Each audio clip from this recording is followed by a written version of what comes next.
Welcome, Summoner. Are you ready to embark on the journey to discover the strongest summoner within the Americas?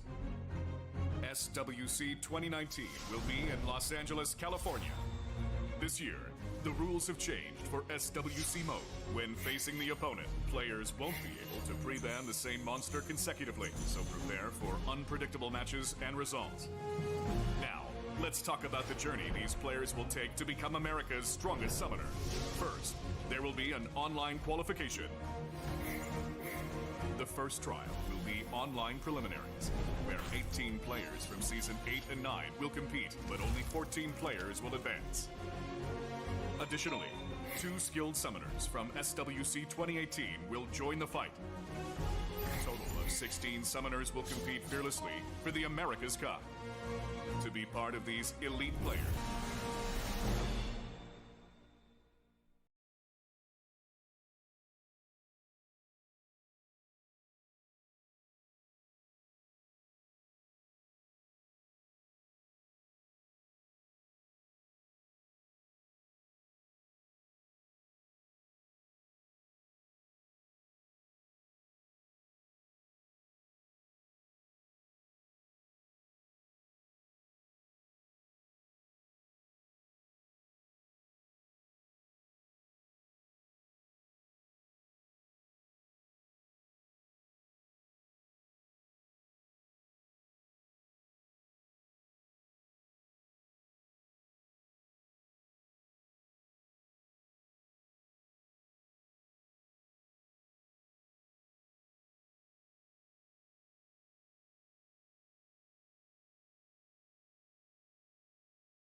Hello everyone and welcome to the SWC 2019 America's Cup Group Stage C.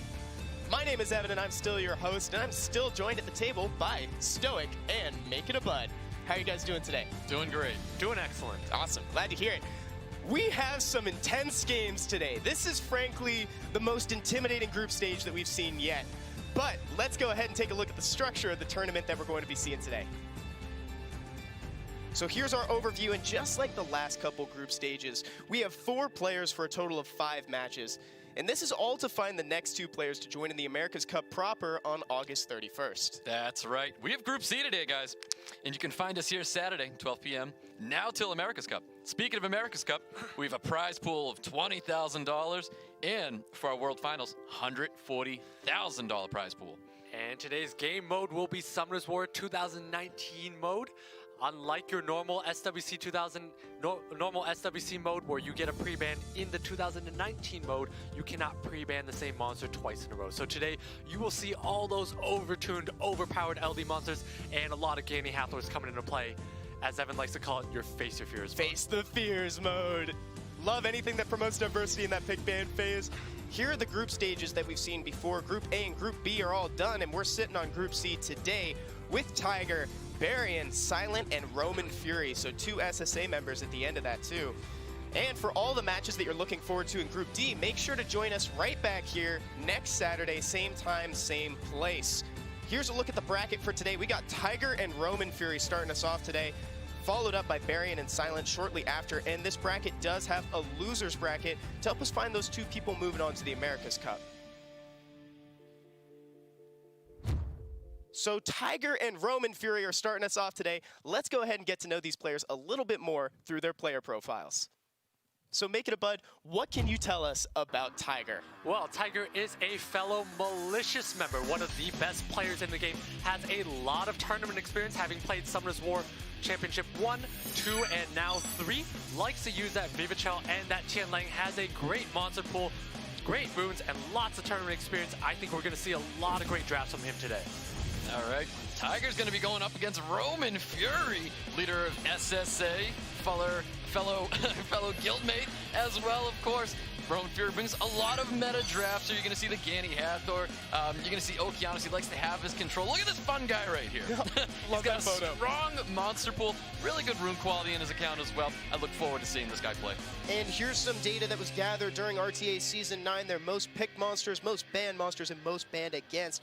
Does anything stand out to you guys about all this data? I mean, it looks very meta from what I can see. Lots of Ganny Hathor, but at the same time, you see Romanfury has that Okeanos up there. He loves to use control, and at the same time, Tiger has that Vivachel, leveraging and abusing that LD monster. Very powerful unit. Doesn't Tiger also have a Tianlang as well? He does, and you see it on the most banned against monsters. Tianlang being very good when it comes in at the tail end of the draft. When there's a lot of attack bar boosters and a lot of units like Vertihiles and Sierras, Tianlang is basically an automatic win when that comes out at the end. We'll have to see if this data stays up to date. These players are ready in that first pick ban phase of Match 1, Round 1 of SWC 2019 America's Cup Group Stage C. Take it away, guys. All right, guys. We got Tiger. We got Romanfury. Roman, don't let me down. We have Malicious versus Say Swag against Leader here. We noticed that Tiger has first pick because he came in from high seed. Will Romanfury take out an LD unit? I think we're going to see that Vivachel pre-ban. We do see that Vivachel pre-ban as expected here. And Tiger's going to ban out the Aegir. Really? Interesting pre-ban on the Aegir. Tiger might have a read on Romanfury, is my thinking, or wants to take out the volatility because Aegir's a lot of pressure when it procs multiple times here. Tiger likely with first pick, probably going to lock in a Hathor here so that Romanfury does not have this unit. Yeah, it would be definitely smart of him to take something out of Roman's unit pool here. I mean, he does have pretty much all the regular element Nat 5s in his account. Tiger taking quite some time with this first pick here. He's probably deciding between Hathor or Fran here. Decides to go Hathor with the first pick. Tiger goes with that Hathor, having that resistance lead as well. Romanfury is probably looking to start off his draft with splitting up that Ganny Hathor. I would love to see splitting up that Ganny Hathor, as you said, and the Fran pick being very consistent, solid unit. I know Romanfury has a very good Fran as well, so I think that this would be a great way to round out, to start his draft here and not commit too hard to either direction of speed or control. control. Yep, we can see the Fran already being drafted and the Ciara as well, locking in a speed lead. I kind of disagree with the Ciara pick here because Ciara allows Tiger to have that Ganny Hathor lock and opens Roman Fury up to Daphnis or any types of fire damage or Vertihile or Vanessa. So there's a lot of ways in which Roman Fury has kind of opened up himself to be exploited off the bat.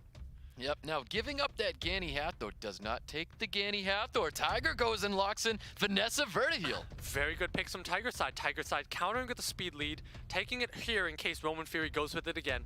Vertihile's a good solid pick here that basically can drill into the Ciara here, and Tiger's not intending to ban the Ciara at all. Yep, Roman Fury goes with Josephine Water Monkey. I do like both of those drafts going into Tiger. I do like both of those picks. Very standard picks here. Tiger not representing an immunity. So far, actually, quite standard picks aside from that Ciara first.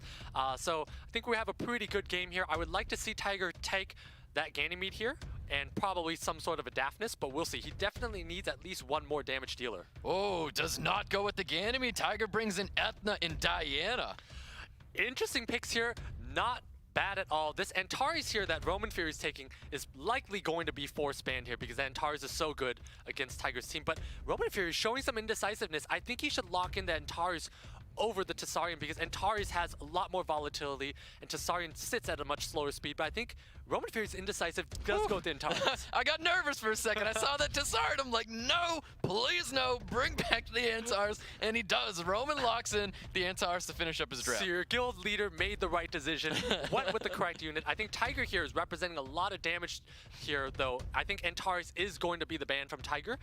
There's a lot of wind damage coming from Tiger's side. One proc from that Diana is going to end this Ciara. And I think Roman Fury really needs to be thinking about either banning the Verd or the Vanessa here.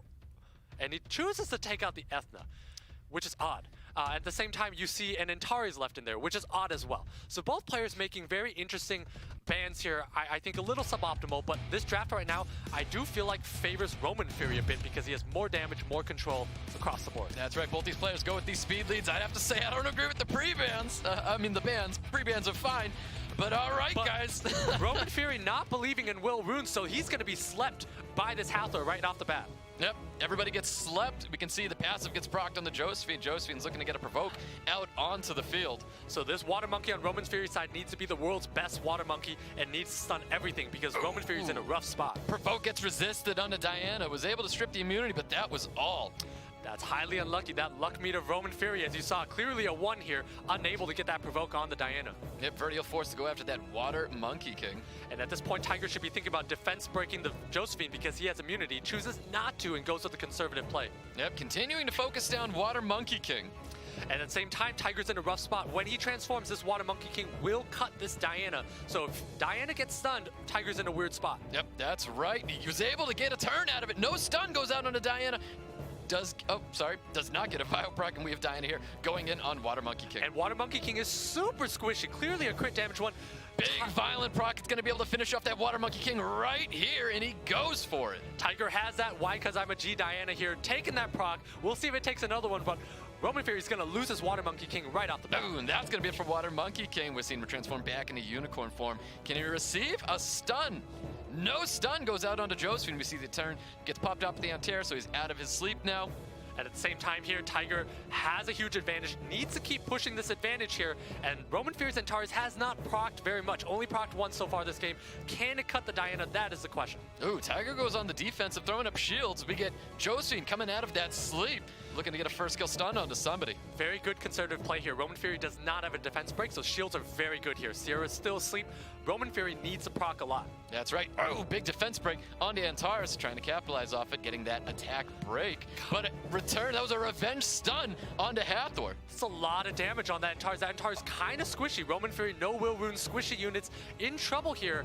This Ciara's gonna need a proc. Oh, but the bomb gets resisted onto Diana. Not looking good for Roman Fury at all. And if I'm Roman Fury at this point, I really think about how do I take advantage of the next game, or where is the quit button? Either or, he's got to figure it out here. What is his strategy to come back into the next game? That's right. Tiger's going to keep penalizing this Ciara. He's going to do a ton of damage as he chooses to go to Josephine. No, he's going to go and confirm that kill onto Ciara.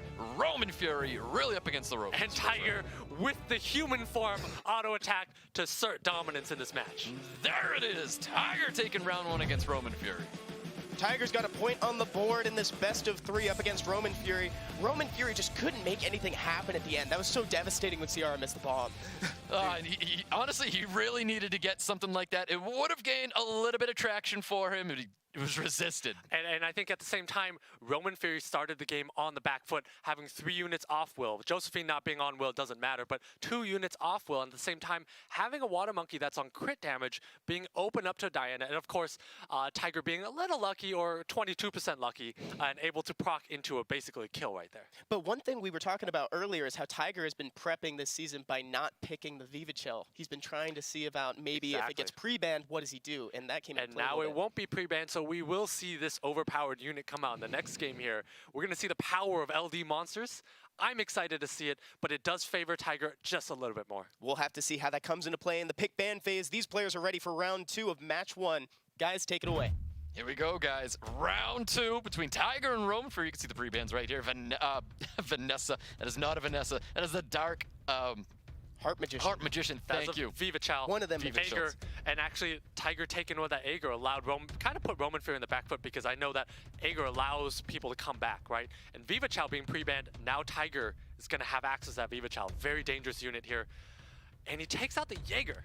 Whoa, was not expecting to see a Jaeger pre-ban against Romanfury. So Tiger really weary of being procced on, does not want to face any volatility here. Romanfury taking out Vanessa is an interesting one, because it just tells me he likes the Sierra a lot more. He has first pick, goes with Fran instead of Hathor, so Tiger's definitely going to oblige with taking at least a Hathor, maybe a Verd with it. Yep, most definitely. I think we're definitely going to see a Hathor being drafted on Tiger's side. Definitely a Hathor. I would like the Verd, because Verd does quite well in the Fran, given the fact that it adds a lot of damage, but goes with the Josephine instead.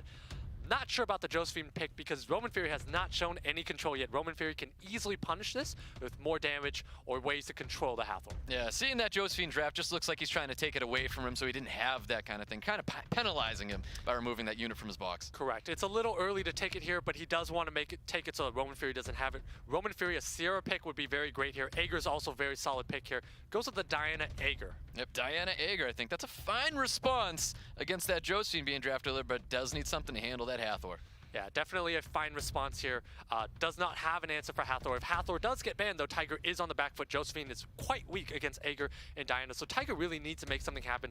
I think Viva Chow is an automatic pick, because it's an LD monster. You're going to take an LD monster into any lineup. So Viva Chow is definitely an automatic pick here. And the Tian Lang. Oh, there he is. Brings out the Tian Lang, which will work really well, because this Diana's on the field. So the more attacking that Tiger does on other units that are not Diana, the more turns this Tian Lang is going to be able to get. And that Aegir, too, with skill 3 Confiscate, also pumps up this Tian Lang. So, of course, LD units, good in almost any situation. These 2 LD units are great here. Romanfury is facing down 2 LD units. I would love to see a Daphnis, because Daphnis would basically destroy this Viva Chow and this Tian Lang, but I don't think Romanfury is going to take it here. He goes with the Water Monkey King and the Ganymede instead. Yeah, I think we're seeing a ban on Tian Lang for sure, coming from Romanfury. Yeah, definitely. When you bring in the Shiho with that all or nothing skill 2 to gain more attack bar, Tian Lang is extra devastating. However, this match really comes down to where's that speed tuning of this Viva Chow lies, and can this Viva Chow allow Tiger to snipe a unit off the bat? Well, I think that's what that Ciara is hopefully going to be here to do. So Ciara's going to put a bomb on somebody and be able to take somebody out if need be. And at the same time, this tells me I think Tiger is planning on banning either the Fran or the Ganymede. Sierra is quite good into any of the bruisers, the Aegir, Shiho, or Diana here. So Tiger's great pick from him on the last pick here. I really like Tiger's draft here. He's got sustain, he's got damage, he's got everything. Romanfury kind of in a weird spot here. Yeah, it definitely is in a weird spot for the fellow SSA member. That's right, confirmed ban onto the light panda, and you can see Diana gets banned out here on Romanfury's side. Interesting ban on the Diana. I don't quite agree with it, because at the same time, this allows Romanfury to put up shields with the Fran here. So Tiger definitely could be at risk of that, but we'll see what happens here. Yep, we will see what happens. Here we go, guys. We got Romanfury, we got Tiger. Tiger took round 1. Can Romanfury bounce back this round? Roman has first turn with the Ganymede. Roman has first turn, but Tiger's all up on will except for Josephine. So Josephine gets reset, but nothing else is affected. That's right. So we're going to see a second skill, looking for a strip onto the Fran probably, and it is onto the Fran. And look at the attack bar of the Viva Chow. This Viva Chow is going to be ready to blow up a unit with the Sierra next. Yep. Watch and wait for it to happen. This Fran looks like it's a juicy target here. So Water Monkey's going to go with skill 3, does get that invincibility up. Does. He really needs this attack bar pushback with Aegir.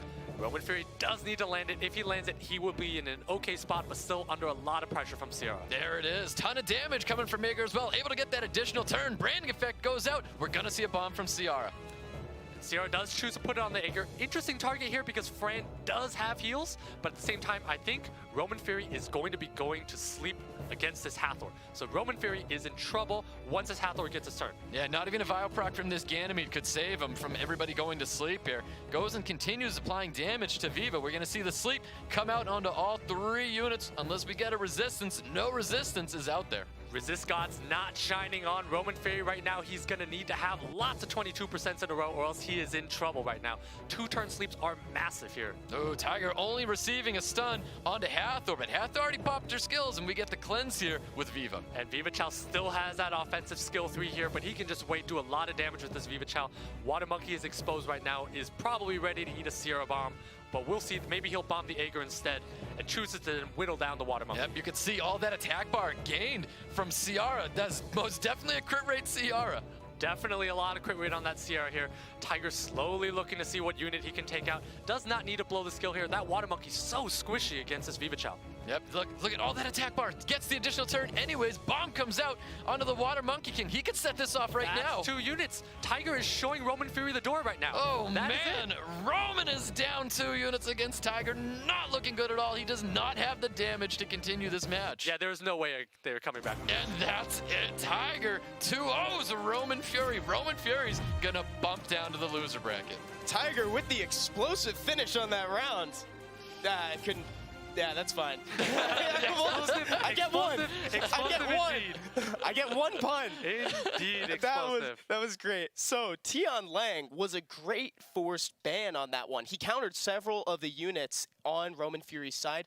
Stoic, could you maybe explain to people why Tian Lang, the Light Panda Warrior, was basically a force ban? Well, Tian Lang gets attack bar when anybody else gets attack bar, whether it's his team boosting up attack bars or someone's passive boosting up attack bars. And that means Tian Lang is going to gain that attack bar as well, and it's going to boost himself up. And I think that also justifies that Josephine draft. So he took the Josephine away because he has the Hathor. Now he has the Tian Lang. If Tian Lang did go through, that second skill is very consistent now. A lot of stuns, a lot of strips, a lot of toxicity coming from that second skill. So removing that Josephine from him really put him up against the wall. And toxicity is right. It is an LD unit. It is overtuned. And when it is in the proper draft and in this meta with a lot of attack bar boosting units, Tian Lang takes a lot of turns, lots of stuns, and defense break is not to be underestimated too.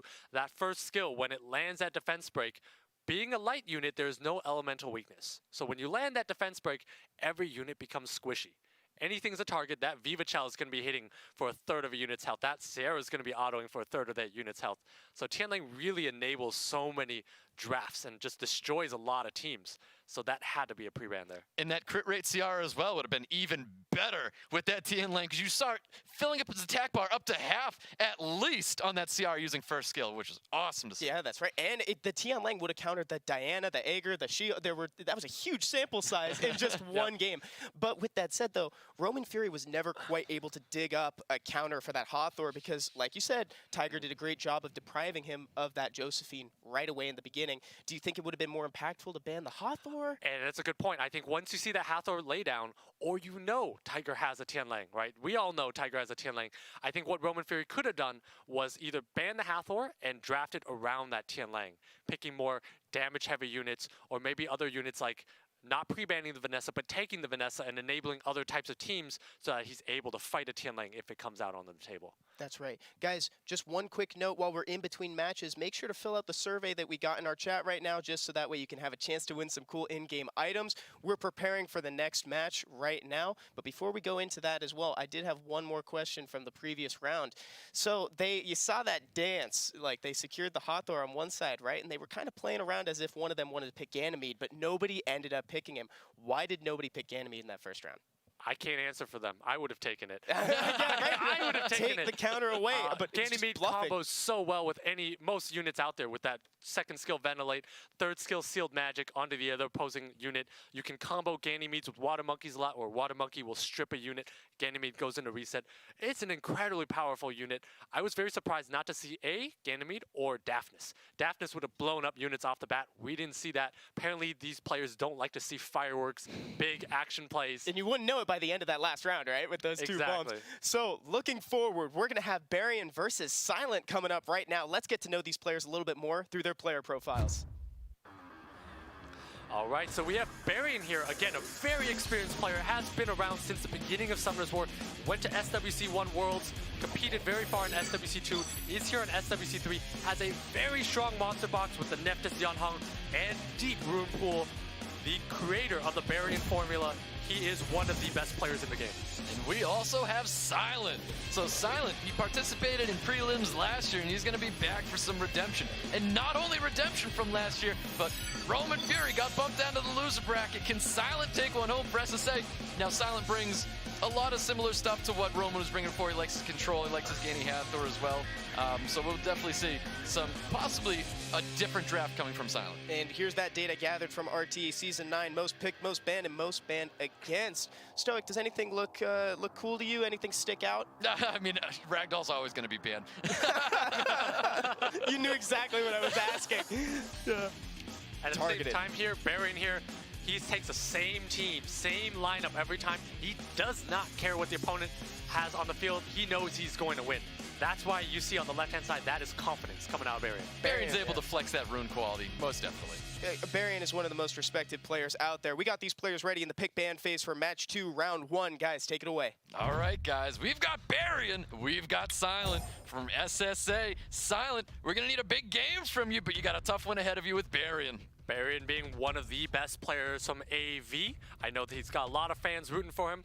We'll see what Sylent decides to pre-ban. Barian does get that first pick. I think Sylent's probably going to be banning either a Yanhong or some sort of that cleave composition from Barian here. Yep, Sylent's going to confirm pre-ban onto Yanhong. Barian not wanting to see the Hathor. Absolutely not wanting to see the Hathor. You're going to see the Barian cleave here. You're going to see that Icarus, Mo, Long, Tableau, Jamaire come out of Barian. It's just a matter about what Sylent picks here. So we'll see what Barian locks in, but he takes a Vanessa here, which is enables the speed of that team, but I fully expect him to go with that cleave comp. Well, Barian, now that Vanessa can also be a little versatile here. We could see other combinations going with them. So I wouldn't say it's confirmed just yet, because it didn't work for a couple times during prelims. This is true here. Sylent responding with very standard Sierra Ganymede. Barian going different here. Not drafting the cleave. I am mistaken. I stand corrected. He goes with the Daphnis, goes with the Wusa here. Love the Daphnis pick. Wusa pick is also very good here into the Sierra with the bombs and the Ganymede of the reset. Yep, that's right. So Sylent, what are we looking at for another draft? What's his response to this Daphnis? It's kind of a rough spot here, but I would love to see a Water Monkey King. I think Water Monkey King would set up that Ganymede and allow him to answer that Daphnis on Barian's side here. Otherwise, Sylent's very weak to Daphnis. Double Sea Emperor coming from Sylent. He's looking for first turn. Sylent's definitely looking to play the first turn. I don't know if you can play that against Barian. Barian, one of the best players in the game with the best runes, but go with the Josephine telling me he's content to let Sylent take that first turn. Likely the ban at this point is Sierra at this point, or Ganymede. We'll see. Taking a Raccoony too. Bringing out Raccoony. I'm looking at Barian's draft, missing a Daphnis in this and letting everything else through. That Vanessa does provide a defense break though, and Sylent has no way of cleansing, so there is enough damage, there is enough sustain, and there are Barian runes on this. Sylent going all out damage here, all out control. Definitely going to take a first turn from Sylent. If Barian's on a lot of will runes, I think you do take out that Triton, and you do have to ban that. Yep, most definitely has to eliminate that stripper. Now he does have a single target strip sitting on top of that Okeanos. Yeah, he does absolutely have that Triton to strip on top of that Oki, but if Barian is all on will and bans out that Triton, Sylent is in a lot of trouble. Once that Wusa goes off, Sylent has no answer, so Wusa almost has to be the ban, but he chooses to take out the Josephine instead. Well, the ban was on Ciara as well. I think Barian was predicting that the Wusa was probably going to be banned, and it's not. We see the bans going out on Ciara and Josephine. All right, guys. Well, we've got Barian. We've got Sylent. They're going in for round 1. Let's see these two men go at it. Triton most definitely taking first turn here. But the Ganymede is likely going to be outsped by Wusa, so if Triton does not land on this Wusa, Sylent is in trouble. Watch to see if he hits it or not. He really needs the attack bar pushback, which he only got on one unit out here. But Ganymede moves in front of the Wusa, so actually Barian is on a huge back foot right now. Huge back foot. If he resets that Wusa, immunity's not going up, and he's going to dump attack bars on everybody. Exactly, and he's also got that Gani Oki combo online, almost as good as Gani Hathor. Missed the attack bars onto the Daphnis and Raccoon. He's able to boost up, but he's go for the stun out here. And he lands it, but Wusa did not get stunned. Wusa is reset, though. Sylent actually in a very commanding position here. That Ganny, Oki, and Triton are going to do a lot of damage to Barion. I think Barion is in a lot of trouble here. Yes, he definitely is. Got the reset on everybody. And Barion at this point can walk away from his phone for a couple moments because Sylent's going to be playing solitaire, controlling this from the onset. Yep, there's the reset onto Vanessa. Vanessa does not have that passive to save anybody. Choose to go for sweeping waves, even though I do believe everyone got reset. Goes for the sweeping waves. Interesting point here, but maybe he didn't see who got reset, but we'll see Sylent refresh that Okeanos. Barion's runes are very fast. This Rakuni's almost going to take another turn. I almost think Barion can come back if Sylent doesn't have enough burst. Yep, Barion looks like he's trying to take out the Okeanos, eliminate that unit first. Was able to get an additional turn with Vanessa to apply more damage. And that Rakuni here is healing a lot. Actually, Barion's coming back. Yep, Baron's really going to need this Rakuni to do work, and this Rakuni's getting a ton of turns right now. Able to heal up his team a whole lot. Those procs doing a lot of work here, and Okeanos with that glancing is not going to land very much. No stuns go up from Okeanos! No stuns, luck rating of 0 here. Sylent with that glancing lands absolutely nothing. All right, Sylent, he's going to be showing who he's really trying to take out here, and it is going to be the Daphnis. Looks like he's trying to eliminate this unit. And Sylent needs to get that 22% going right now. Those violent runes are on the Ganny for a reason. Does not get the proc though. Changes its focus to that Wusa to apply the glancing. Oh, Barion not able to finish off the Okeanos. He did have the glancing on him, which was very impactful. But at the same time, this Rakuni is going to just do so much poke damage to this Okeanos. This Okeanos is a foregone conclusion at this point. That's right. Oof, man, ton of damage for where he's at right now. That was really nice for Rakuni, even able to heal up his Daphnis just a little bit more. Yeah, and at this point here, it's kind of a slow matchup, but Sylent really needs that violent proc on this Ganymede right now. Did not receive it. Glancing goes out, not revived up because we have a reset Vanessa here. And this might even be a swift Ganny because this Ganny moved in front of Wusa, which would mean that Sylent has almost no way of coming back. That's right. Barion's new focus is going to be eliminating the Samath. And Barion needs to eliminate the Samath before Ganymede can ventilate the Samath after it comes back. That is what Barion's got to watch out for. I think Barion's got a much better chance of winning here. Not even saving the strip. He just goes and pushes the attack bars back. And at this point here, Sylent really needs this Samath to do lots of damage here. Really deciding what he wants to reset. Chooses to reset the Wusa instead. Yep, keep the immunity back so we don't see that coming up on Wusa. Good, smart, consistent play here. And we'll see how much damage this Samath does. As the timer ticks down, we know that Samath does even more damage over time. Goes to the Overwhelm to keep some skills back on everybody. I don't think he got the reset onto Rakuni. Did not, but gets a sweeping waves onto the it. Sylent anyways. This point here, Ganymede should just be doing some poke damage and save that Ventilate for when that Samath goes down. That's exactly what he's doing right now. No glancing goes on to Vanessa. Vanessa's still going to be hitting pretty hard, especially with that Samath with the defense break. He's not able to heal that unit up. That's a lot of damage coming from Wusa, and that's a crit.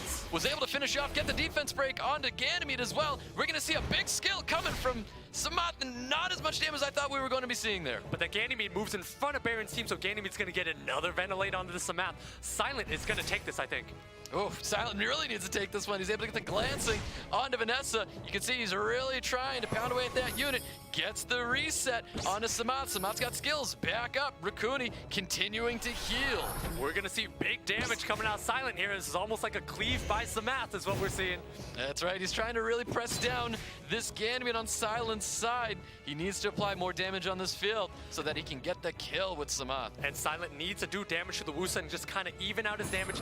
Let the Samath do the work with one big final explosion here. Yep, Sylent, he's really trying to even out all these health bars so that he can get some big AoE damage coming from that Samath. Does not get a proc on the Ganymede. Had he proc, this game would be over. We just need the Samath to be extra premium here. Let's see how much damage it does. That's right, Rakuni was able to finish off that Ganymede. We see big Overwhelm coming out. Not a ton of damage. This Rakuni may be able to sustain Barion's team. It will stay in for now, but once that Samath pops. Oh, big Vile proc with that defense break onto Triton. Not looking good. Goes to the AoE to push everybody back here. And Can Sylent win just with that passive on Samath? Down goes Triton. Let's see it.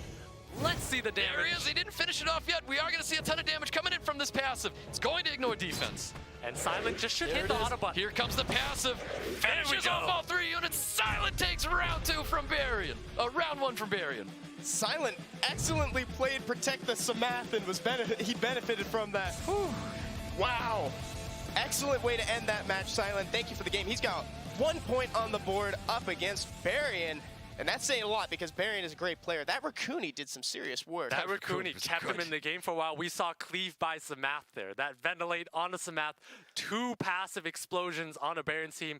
Not enough sustain from Raccoon. And as the timer goes down, that's a lot of damage with HP going down and attack going up. Exactly, and I wanted to compliment Sylent again because that opening, there was so much dominance. He opened that game so well, controlling everybody with the Triton and the Okeanos. It was definitely a control game on Sylent's side. He was able to keep that Wusa back so he wasn't getting any shields, no immunity up, and he really needed to do that. Also, keeping the passive down on Vanessa, there was no revives going out there. A lot of defense breaks. That Vanessa could have honestly pushed for an early win on there if he landed more and probably procced a little bit more as well, but he was not able to finish him off.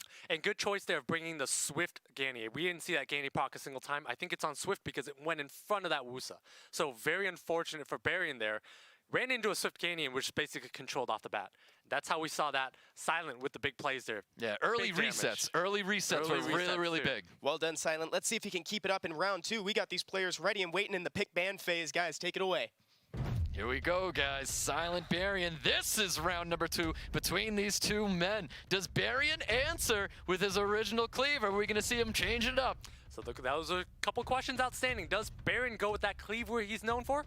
Or does he abuse this Yanhong that we've seen everyone abuse on this ladder and bring in that Nephthys? We know that those are 2 incredibly powerful units. I would love to see Barion bring this into play. Oh, Nephthys being banned on Sylent's side, and you can see Barion banning the Vanessa. Makes a lot of sense here. Barion wants to go first, so he takes out that Vanessa pre-ban, and at the same time, Sylent taking out that Nephthys because Nephthys is just so strong in Barion's hands. I love where Sylent's head at right now. I do love it. He's playing exactly how he needed to play that first match against Barion. He's definitely playing well. That last draft was great. Would love to see great plays coming out from both players throughout this game here. Yep, Sylent taking that Ganymede away from Barion. Solid first pick. But it lets Barion take Hathor, but we know Barion does not like Hathor. So Barion, he's going with the Barion cleave here. We see that Molong Icarus going right down. Now let's see if Sylent has a response to this. Has he drafted Barion enough during the ladder to have a response to this Molong Icarus team? And Sylent's flashing us with the speed lead with that Ciara, but at the same time, Barion does have Tableau and Jamire, 2 24 speed leads in the back pocket. Sylent's laying down the Triana, telling us we may see a Tyrannies later or some way to come back from the single shot cleave. There it is. So there's the Jamire. There's the Yanhong on Barion's side. Does Sylent have an answer? We'll see. So that Barion has 2 huge single target damage dealers with Molong and Icarus, and also has that Yanhong and Jamire for extra turn cycling. Diana, really? I think I do like the Diana draft going in as long as this Diana can survive. I do like this Diana draft a lot. Sylent does. Ooh, and the Leo. The Leo. Great no pick. way. Great pick. This Leo's a very hard counter to Barion's speeds. It ensures that Barion might not go first and disrupts the turn order of his team that is not often on will. Ooh. So Leo is a very tough unit for him to deal with. A very defensive draft, bringing out that Wusa with this cleave team. So that tells me he is banning the Diana, either banning Diana or banning Leo. Diana being way too powerful against Wusa in this draft here. So the ban is either Diana or Leo, but I kind of disagree with this Wusa pick here because it doesn't really enhance his team. And if a Molong or an Icarus is banned out, Barion does not have enough damage to take this game. I think Diana's definitely going to be the ban here because if he can capitalize off the strip, no, it's not. So he's not going to be able to capitalize. Well, he is. Sylent's going to be able to capitalize off that strip. No problem with the bombs going out there. You can see the ban going on Yanhong. Great ban by Barion. Very questionable ban by Sylent here. Sylent's going to get cleaved down off the bat. Just wait and watch for it to happen here. All right, guys. Well, we've got Barion. We've got Sylent. This is going to be round 2. If Sylent does beat him here, he's going to move forward. And Barion going with will runes that we've never seen before. So Barion's all up on will. Yep. I guess he was prepared for not getting first turn. Absolutely prepared. Good job, Barion here. So we're going to see Jamire does get poked down, does resist that though. Ganymede moves in front, but it's going to do absolutely nothing on turn 1. So Sylent Swift Ganymede does nothing here. It does go for the reset on a Jamire. No attack bar gets reduced. And at the same time, so we're going to see one unit go down. Who does Barion want to destroy first? Ooh, goes for that Diana. I guess the Reckless Assault finishes off Diana. Diana's no longer going to be on the field, and he's going to go ahead and reset everybody back up. There we go. Barion's still got immunity, got another set of turret skills up, so another unit of Sylent is going to go down, and then we're just going to see this match slowly pander out. Sylent can walk away from the game at this point. It's over. Yep, that's right. Bomb. It's not going out on anybody here. You can see he just uses the first skill to go on to Molong. Doing that auto damage, working that in, but Molong still, I think this is a Vampire Molong, still has a lot of gas left in the tank. That's right. We're going to see him. He's going to continue going after Molong, try to keep it back so he doesn't get another reckless assault out on the field. Yeah, that Wish of Immortality giving him a shield for more damage on that skill 3 Reckless Assault. That is correct. We're going to see that big third skill coming from Icarus again. Does he go into Sierra Ganymede? We'll see what he chooses to take out. Oh, goes for second skill to heal up just a little bit more.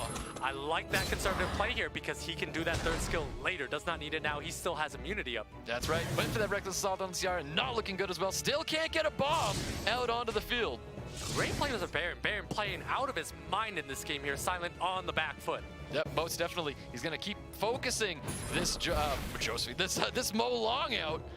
Yeah, good torrent here. Just got to do more damage to the Molong to prevent that snipe, but that Sierra's dead. Oh, Ciara's definitely going to be gone here. There goes Ciara's looking at a second skill, healing up a little bit more with this Molong. Does he choose a second skill? Does get a second skill. Nothing comes from it. Glancing does not go out onto... Oh, sorry, there's no glancing on first skill going out onto Leo. And interestingly, choosing to go after the Leo instead of Ganymede right now. Not sure about this, but maybe he thinks his nuke skills will be online as Leo's about to die here. Looking for a defense break, does not receive it. Can he get the attack break? Only onto Ganymede. This Leo's going to be doing more damage with Torrent here, so kind of an interesting choice to target from Barion at this point, but I think he just wants one unit to come online and snipe out that Leo off the bat. Ganymede's looking to go for a reset. Does he choose to reset the Jamire? Yeah, but at this point here, no amount of violent procs or RNG is going to help Sylent here. He is at the mercy of Barion. Not at all. Got the reset on Icarus. So Barion just waiting for the right moment to show Sylent the door and show him that they're going to go to a game 3. Torrent comes out, does not finish off the Molong unless he finishes it here with the Ganymede. At the same time, Icarus does have skill 3. Doesn't even finish it off. We do have skill 3 coming from it. Chooses not to. Goes with more conservative play, healing up his team. Shields are coming up. Good consistent play by Barion here. Does not want to lose that unit. So at the same time, Sylent's down 2 to 4. Does not have sustain. This Leo is not going to be able to do anything here. Barion's probably going to hold off on Molong here. I really like Barion's side. Yep, went in for that second skill. He's still trying to drop that Molong. Molong standing tall still. Sylent still hanging in there, believing he has a chance, but this Icarus is gonna show him that it is game over. There goes the Dark Recovery, removing that Leo from the field, and that is gonna be it.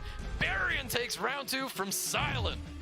Barion putting a point on the board, bringing us into a round 3 coming up here shortly. We got to see the Cleave team that he's been picking all through RTA Season 9. Love the Molong on Vampire, the Mo Licorice, it was all there. But with that said, Make It a Bud, you were really confused about the Yanhong ban in the beginning. I saw you visibly confused when Sylent. Yeah, I was confused because Barion's only representing 2 single target big damage dealers, and if you ban one, you still have the Jamire to reset, so you have 2 nukes to take out 1 unit. Yeah. Basically, Sylent was saying, I think I can handle you 2 on 4, because he's comfortable losing 2 units off the bat, is what he told me with that ban. If that was not his intention, he misbanned there. So at that point, I really feel like he should have taken out one of the snipe units of Barion, so he could be 3 on 4, and any 3 of his units would actually be quite effective. Right. Stoic, is there anything that you would have preferred to see from Sylent's draft in the beginning to maybe help prevent those snipes? I mean, I think the draft was okay. It really wasn't that great. I think it was all lost during the ban, though, because if you eliminated one of those damage dealers, then his draft, because we saw how long Sylent was able to stay on the field up against Barion. If he removed one of those damage dealers, maybe he would have had a better chance. We'll see if that happens again this time. We're going to round 3 of match 2 with Sylent versus Barion. Guys, take it away. Here we go, guys. Round 3, Sylent and Barion. Sylent! Don't let me down! And we see that Yanhong pre-ban as expected. Yanhong, again, overpowered, overtuned. Sylent is scared of Yanhong and does not want to fight it, so he pre-bans it and bans it 1 game. Now he pre-bans it again. Barion taking out the Ganymede early. Yep, taking out that Ganymede. We're not going to see a Ganymede out there, but we could possibly see different draft from Barion. Barion's locking in the Josephine early. So Barion content to say that he is not going first turn. He is not doing that single shot cleave comp. Interesting choice here, knowing that Sylent is comfortable letting Barion tee off on him. I don't know why Barion wouldn't go with this cleave comp, but goes with the Josephine. Sylent can punish this with a number of ways. Does not have to go cleave, can go straight damage. Take the Diana early is a perfectly fine play here. Instead goes for the standard Vanessa Fran. Yep, Sylent bringing in the Vanessa and the Fran. Barion's a crowd pleaser, so maybe that's what that Josephine is. He really wants to give everybody a show, bringing in that Nephthys and that Daphnis. And that Daphnis is going to light a fire on this Vanessa here, or this Fran if Vanessa gets banned. So Barion, really great pick on the Daftis. Neftis might not be as strong here unless you ban that friend. So Neftis, not necessarily sure it needs to come out at this wave. I think it's a little early versus the Vanessa-Fran combination.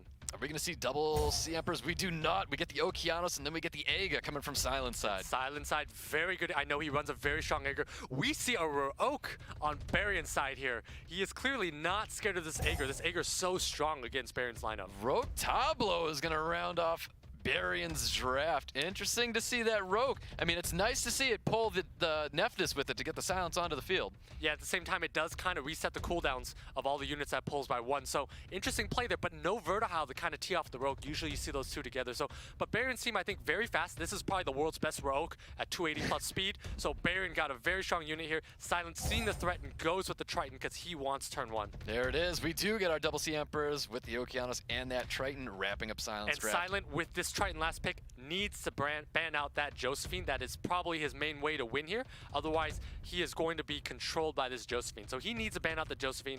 And Barion at this point can either ban out the Triton, ban out the Vanessa, ban out the Fran. I do like Barion's draft a lot, but Sylent's way to win is to take out that Josephine here. Yep, most definitely. Let's see what they ban here. And bans are going out. Onto Neftis and Vanessa, really? So eliminating that speed lead onto Sylent's side, and Sylent doesn't want to play ball with the Darknat 5. So Sylent choosing to ban the Neftis, the speed lead, even though Barion already has a speed lead. We'll see how that pans out. Sylent will go first, but we'll see if he takes enough of an advantage off of that first turn. Here we go, guys. This is round 3. Barion, Sylent. Let's see how this match plays out. Sylent taking first turn with this Triton. And Barion's Tableau is super fast, running in front of Oki. He needs to hit this Tableau right now. And he does. He's able to reduce the attack bar of the Tableau. We get a revenge coming from Josephine. And we have an AoE stun coming from this Okeanos right now, so that is a lot of control that is coming up. Yeah, and we're going to see the passive pop on this Josephine. She's going to get against turn here, and then everybody gets stunned up by the Okeanos. And so Sylent needs to pray to the violent gods here with this Aegir. Aegir is going to need to do a lot of damage here. Yep, there's the provoke. Goes for the stun onto Okeanos as well. No additional turns go out. Does he cleanse, or does he put up immunity? I think at this point here, Sylent needs to put up immunity, protect his team, and let this Aegir tee off. Let the violent runes do the work. Here we go. Josephine can't stun anybody up. We can see who he's really going to start focusing down. Wants to focus down the Aiga. Sylent needs to go after this Daphnis here because Daphnis is doing a lot of damage. Tableau is also going to enable the Daphnis to get off. So at this point, Sylent needs to proc multiple times. Can he do it? That's right. And he chose to go for the Rogue instead. Interesting going after the Rogue, but at the same time, Tableau is going to allow Barion's team to tee off. So Sylent actually in kind of a bad spot here. There's a lot of damage. We're going to see this dog go nuts here. Now, we've seen Barion's Daphnis before. It wasn't a ton of damage coming from that. It might not even be a crit damage build here. Oh, Provoke goes out onto Fran. Fran's not going to be able to cleanse anything up here. We do see the defense break go out on Okeanos. Can he live?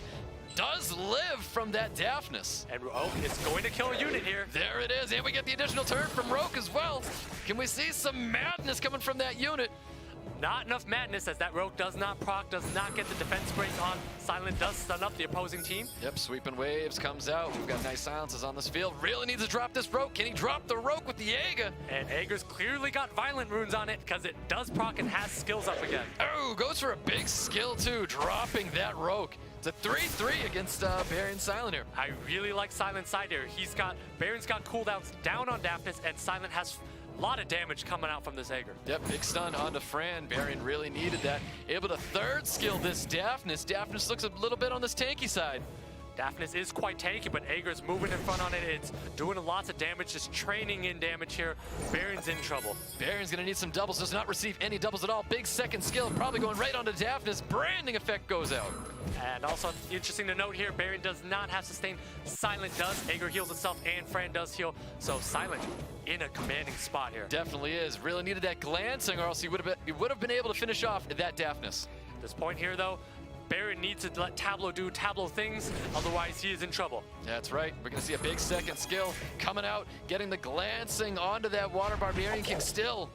Big provoke goes out. We have attack bar slows as well. Barion, it's still not looking very, very good for him. He needs a cleanse going on to Aegir, and he can finish off this Daphnis. He needs to cleanse himself and heal because he's thinking about getting greedy and killing this Daphnis, and he should not do it. Oh, I think he's going to get greedy. We see a first kill coming. No doubles get rolled by this Tableau. Also, no negative effects go out. He is going to finish off the Daphnis. And this is a broken Tableau. It has not procced a single time this game here, so Sylent's taking advantage of that and reeling in more damage with this Aegir. Goes for a third skill to finish, fill up his attack bar again, get this additional turn. His next target, he goes to work on the Tableau. Not looking good for Barion right now. Really needs to gain some sort of traction, and it does not look good. Not look good for Barion. Aegir does solo Josephine without a problem here. Sylent is going to win the game. Sylent has sustain as well. Barion realizes that, trying to take out this Fran early. Can he get the attack bar reduction? He does onto the Tableau. Gets the attack bar reduction, but can we see an auto button from Sylent? It is very over at this point here. Does Sylent enjoy the moment? We do see the double, so we get an additional turn coming from Tableau. We need some crazy madness coming from Barion. It's the only way he can come back from this one. So Barion going for the proc there on the Tableau, does not get it. Sylent has an advantage, should just cleanse himself here, keep that Fran alive. Oh, went for the greed, heals everybody up, gets the immunity up, gets the attack buff up, and that's going to be it for Fran. We get an additional turn coming from Josephine. And pays for it by losing a unit. That's what he gets for misplaying there. So at this point here, Sylent does need to let this Aegir take the game right here. No Sylent goes out onto Tableau. We see that Josephine Tableau combination going off here. Josephine did not proc, unfortunately. That would have been a major proc. Really wants to eliminate Tableau. He does have third skill up here, and it's attack buffed as well. Can he drop the Tableau? Does he go for Josephine? Chooses to go for Josephine, gets the attack reduction, moves that shield. We get an additional turn. There it is, big second skill coming right onto Josephine, and that is going to be it for Barion. There's no way he can come back with just the Tableau on the field. Those are the best violent runes in the world. That Aegir bio proc just sealed the game there. Yep, that's right. Big stuns go out, doesn't do him any favors. Sylent takes round 3 against Barion. Sylent is going to be moving forward. We'll be seeing more from Sylent in match 3. Barion lost. But for Say Swag again, this is amazing for Sylent. That's pretty good. It's Yeah, pretty it's good pretty for good. us. Yeah, it's pretty good. Quite the opportunity. We'll see it Say Swag again versus Malicious matchup again later. Exactly. Yeah, and that's not the end for Barion. Barion is just going to be knocked down into the loser's bracket. We'll be seeing more from him later on in the day, so don't be disappointed. The man's an entertainer. I think you were right, Stoic. He picked a very entertaining team. He basically just wanted to make it fun for everybody. Yeah, he definitely did. I think if he stuck to his usual stuff, he may have been able to take that round 3, but it did not play in his advantage. Definitely did not. That Aegir clearly had 3 violence sets attached to it. That thing went non-stop, went ham on the entire team, and basically gave Sylent the win. Yeah, it was a great game. Guys, we're in between matches right now. Make sure to be filling out that survey so that way you have a chance to win some cool in-game prizes as well. We'll also have some coupon codes coming up for you as we go through the matches today, so make sure that you're sticking with us throughout the tournament today. That was an excellent win. Next up, I think we're going to be seeing, we'll be seeing more from Tiger as well as Sylent coming up after a quick break. We'll see you right back here, guys.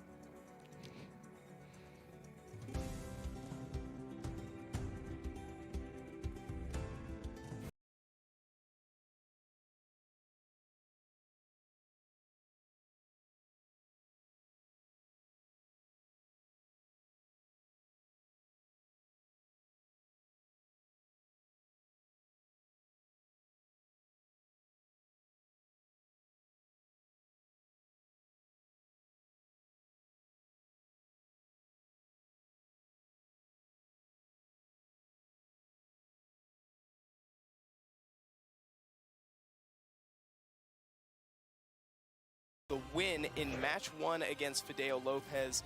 Match 2 was taken by JLN2, and then Tree secured his 2nd win in winner's bracket, and we'll be seeing more of Tree on August 31st at the America's Cup. Fideo Lopez took the win in loser's bracket, but JLN2 swooped in and got the low seed for the America's Cup.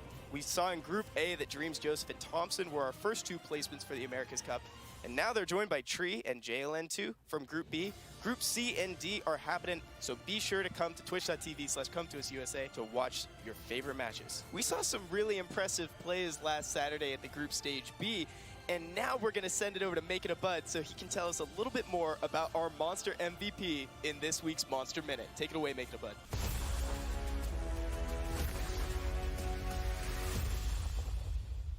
Thank you, Evan. We're talking about Ganymede. Ganymede, one of the most overpowered and very favored monsters in this matchup. The third skill with the sealed magic basically resets the cooldown of any monster and the attack bars of any other monster in the opposing team that does not have will. It is a very big change of tempo and allows your entire team to move again in front of the other team.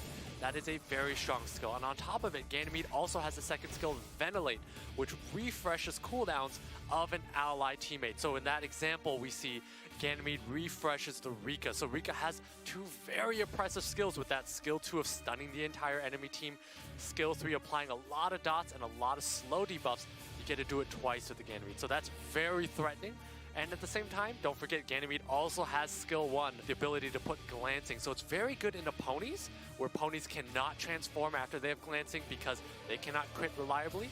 And at the same time, also impressive when you put it onto water monkeys, eggers, because they do a lot less damage. They glance a lot more, they can't stun as often. So all 3 abilities useful, and they're on low cooldowns. Ganymede's typically built on Violent Will at a very fast pace. So typically at the G3 level, you'll see them around 270 to 290 range. If they get faster, you don't necessarily have to have them on Will, but it allows you to take extra turns and get to your cooldowns again a lot faster. So Ganymede definitely favored early in the draft because it synergizes with so many units of your lineup, and that's why you can take the Ganymede first and then fill out your comp with the appropriate other supporting unit. So very impressive in lineups, and that's why a lot of players favor it so early. Awesome. Thank you so much, Making a Bud. And now we're going to have Stoic walk us through one of our favorite highlights from Group Stage B. Stoic, take it away for this week's Battle Breakdown.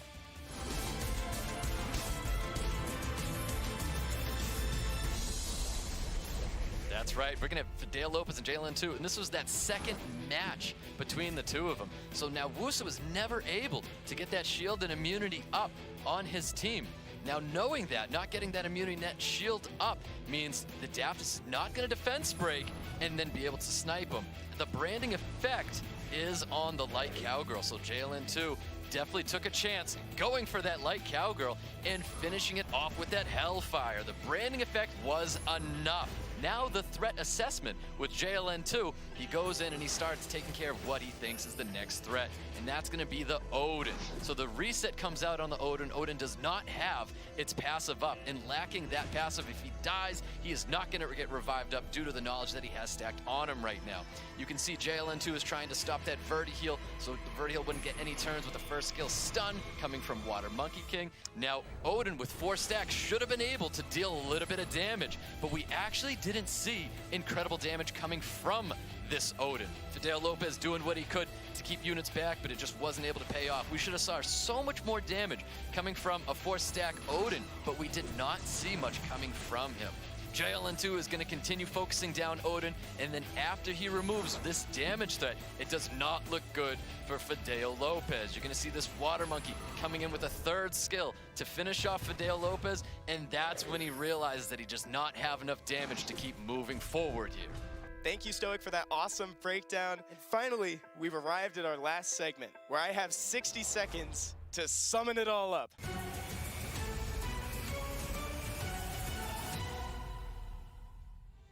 So Tree got a couple great 2-0s that took him all the way through winner's bracket, and he also brought a Leo, giving us our first Ignore Defense torrent of the entire SWC 2019 America's Cup. Fidel Lopez ended up knocking out Trakamu, which unfortunately is a slight loss for Say Swag again, and I know it disappointed Stoic to a huge degree.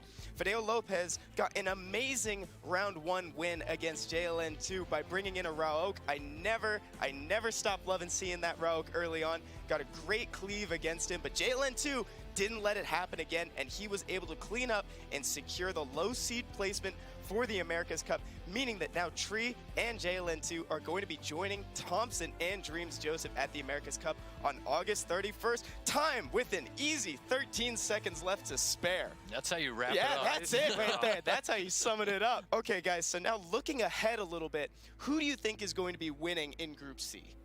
I mean, in Group C, there's some big names. I mean, you've got Barion and you've got Tiger in there.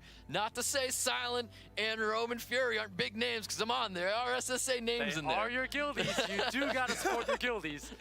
But Tiger is a guildie of mine too, so we'll see how they compare and how they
Hello everyone and welcome back to the SWC 2019 America's Cup Group Stage C. My name's Evan and I'm still your host. I'm still here with Stoic and Make It a Bud. How are you guys? Still doing good. Still doing excellent. Good, glad to hear it. We're about to see match number 3 in the winner's bracket between Sylent and Tiger. Who do you guys favor going into this match? That's a tough one. Sylent. Sylent's gonna win it. It's going with his guildie there. Love that faith. Love that faith. And of course, I'm going with my guildie, Tiger, with that experience, deep tournament experience, and he is a guildie of mine, so I gotta have his back here. This is inadvertently a grudge match between the two of you. I'm down with this. Okay, so that's what we're looking forward to, but looking back, we've actually got some highlights from what we've already seen in today's tournament. Let's take a look. So here's a replay of some of the matches that we've seen before. Yeah, we see here that this is where Romanfury's Water Monkey King got taken out by the Diana of Tiger here. That Water Monkey King basically died in 2 shots here. At the same time, this was Viva Chow being controlled by the Aegir, but Tiger just healing up and just laying bombs and ending this with a bang. Double bombs, eliminating both units on the field. Tiger totally taking commanding lead over Romanfury that match. And here we see Barion deviating from his one-shot clean thumb and then getting controlled by Sylent. Sylent drafting absolutely excellently there, controlling him, and then using some math as a big AoE damage unit. I love seeing this amount of damage, and Barion's team basically just got deleted. Yeah, excellent draft by Sylent in that round against Barion.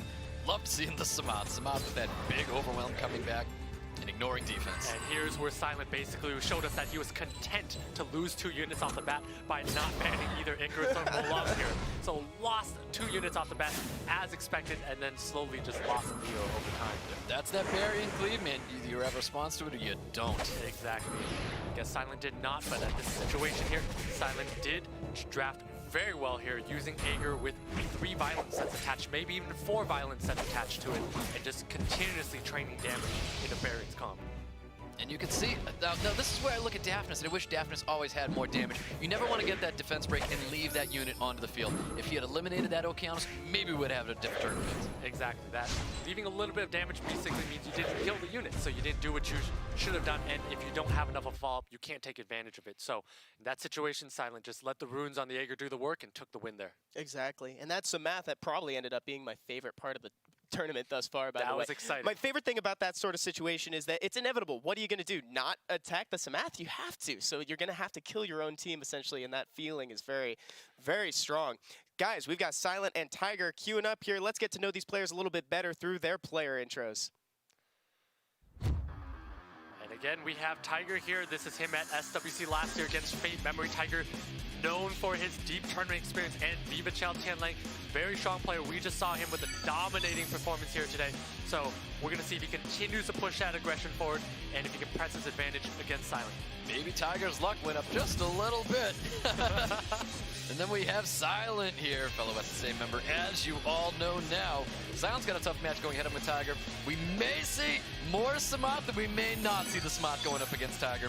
And but maybe Sylent's luck going up here as well with that Aegir. We will see. That's right. Everybody's luck is going up from these graphs.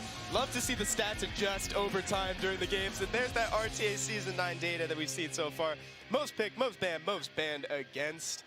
I'm really looking forward to how this data plays out in the pick ban phase 2. I think they're going to be digging into each other's boxes just a little bit for this round here, for sure. And we will see that, but at the same time, there is a most ban against Monster on Sylent side, that Oberon that we have not seen yet.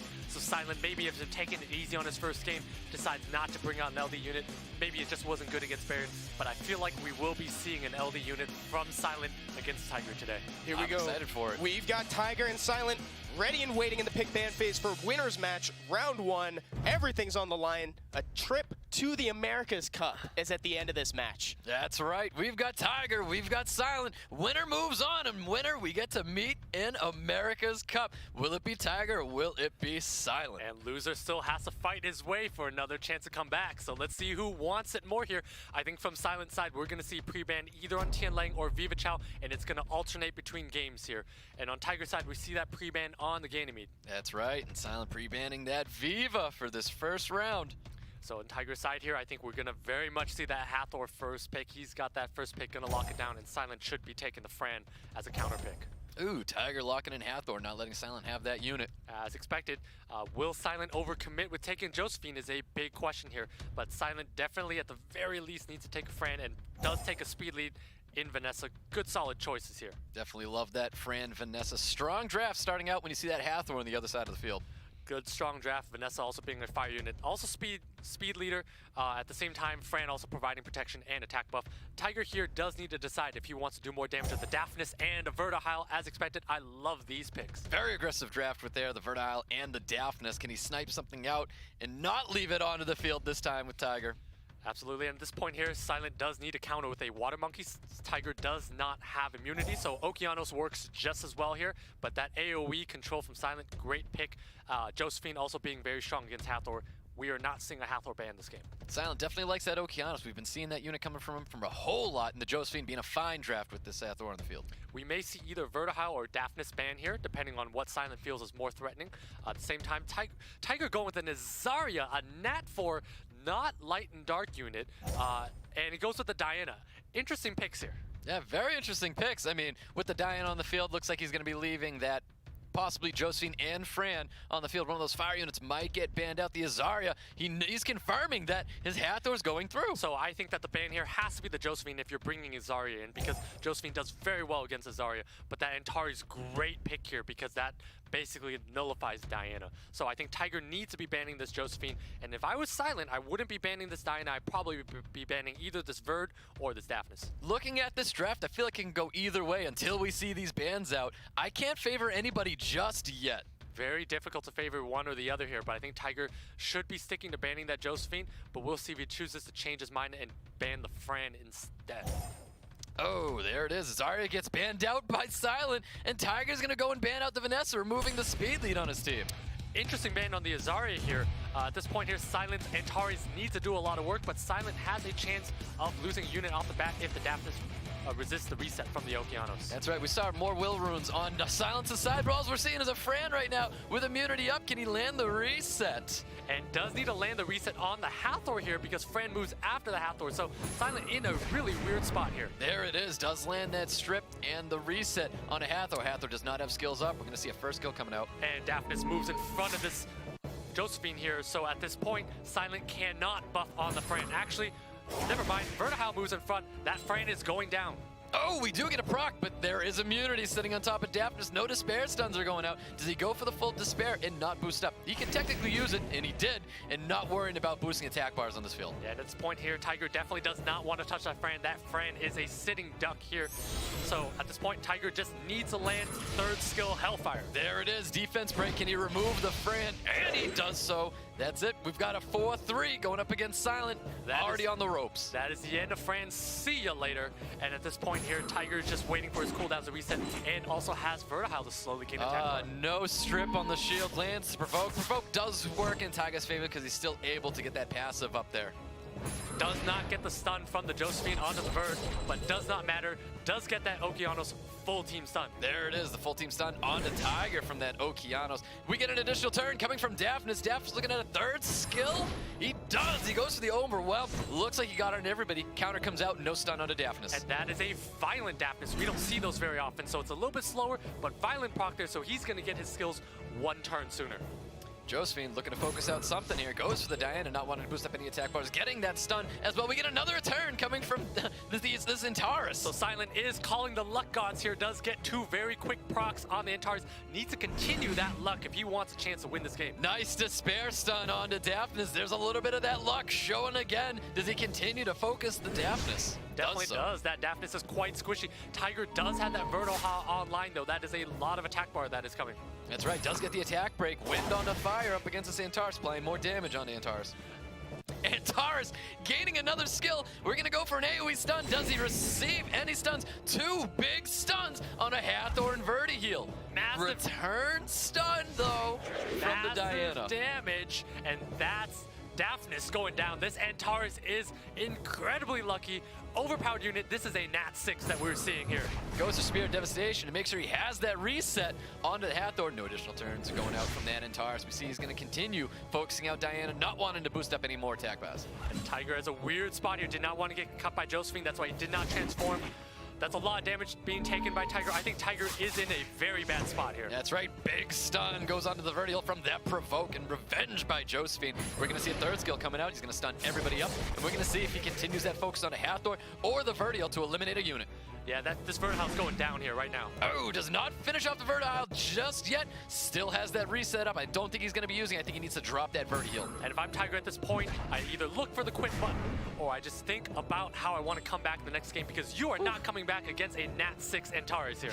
Not at all. So he was able to get that reset onto Diana so that Diana was not going to transform and take a turn. We see that Josephine finishes off the Vertihile, gets a Violet Block, gets a nice stun on that Diana as well. Tiger is not looking good. Definitely not looking good, but Sylent is looking good. That's right. Sylent taking round 1 against Tiger. Sylent stepping 1 foot closer towards the America's Cup with a fantastic turnaround from a 3-4 deficit right at the start. He really pulled it out. I thought that it was going to be over after that Fran left. I thought he was on a very big back foot, but with Antares in there, with the number of procs it had, it must have procced at least 30% of the time.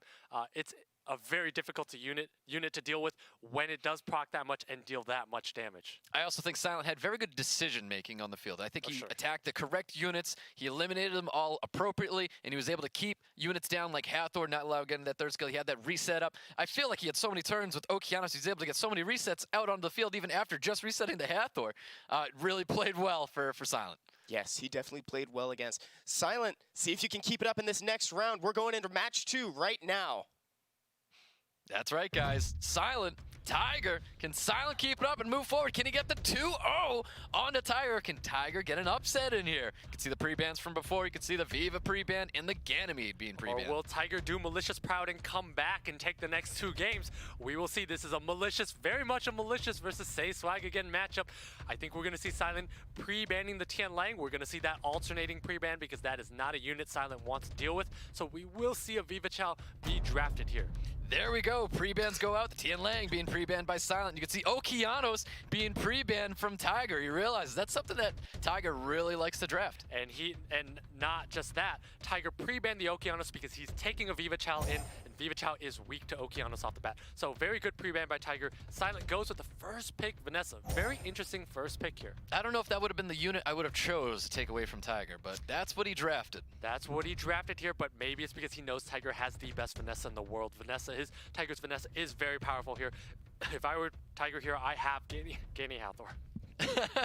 We're going to see the draft going out. Tiger locks in Fran and Hathor up against Sylent. Solid draft there. I like the Fran and I like the Hathor being put together. And at this point here, Tiger is content to take the Fran Hathor over the Gany Hathor. Very fine play here. Sylent has a decision to make. Does he take that Ganymede? Does take that Ganymede? And does he take a good Josephine to deal with this Hathor? Nice. That is the question we have here. I love that he split the Gany Hathor. I think that was the right decision. Does he make another answer? Goes with the Daphnis, taking that away from Tiger. I like this pick of Daphnis too because Daphnis is very good against Fran here. Is able to snipe out that Fran. Gany, of course, denying that Gany Hathor combo. No one wants to stare it down. We saw what it did last week. So Tiger here does need to take a water unit, preferably a water monkey, maybe an Aegir. Sylent does not have will at this moment, does not have immunity, so I think Tiger needs to take this in advantage, needs to take some sort of water monkey. Josephine works too, but actually Josephine does not work, but does take the Triana to break the Vanessa Triana combo and kind of counter the Daphnis in a weird way, and at the same time, Vertihile here just to generate more turns. Yep, definitely. I like the Triana draft, and I do like that Vertihile draft on Tiger's side, but he's not showing a ton of damage on his team. He is not. Well, the Vertihile does make everything damage with the attack buff of Fran. I am not sure about this Triana pick unless it is off-will. It needs to be off-will, or it is a very big liability here. I like Sylent's response with that Aegir going against that Vertihile, and he's going to go and draft the Diana. Is he keeping those LDs at bay, forcing him in Antares? I think we're going, I don't know if we're going to see an Antares here because Antares is a sitting duck to this Aegir and potentially this Vanessa here.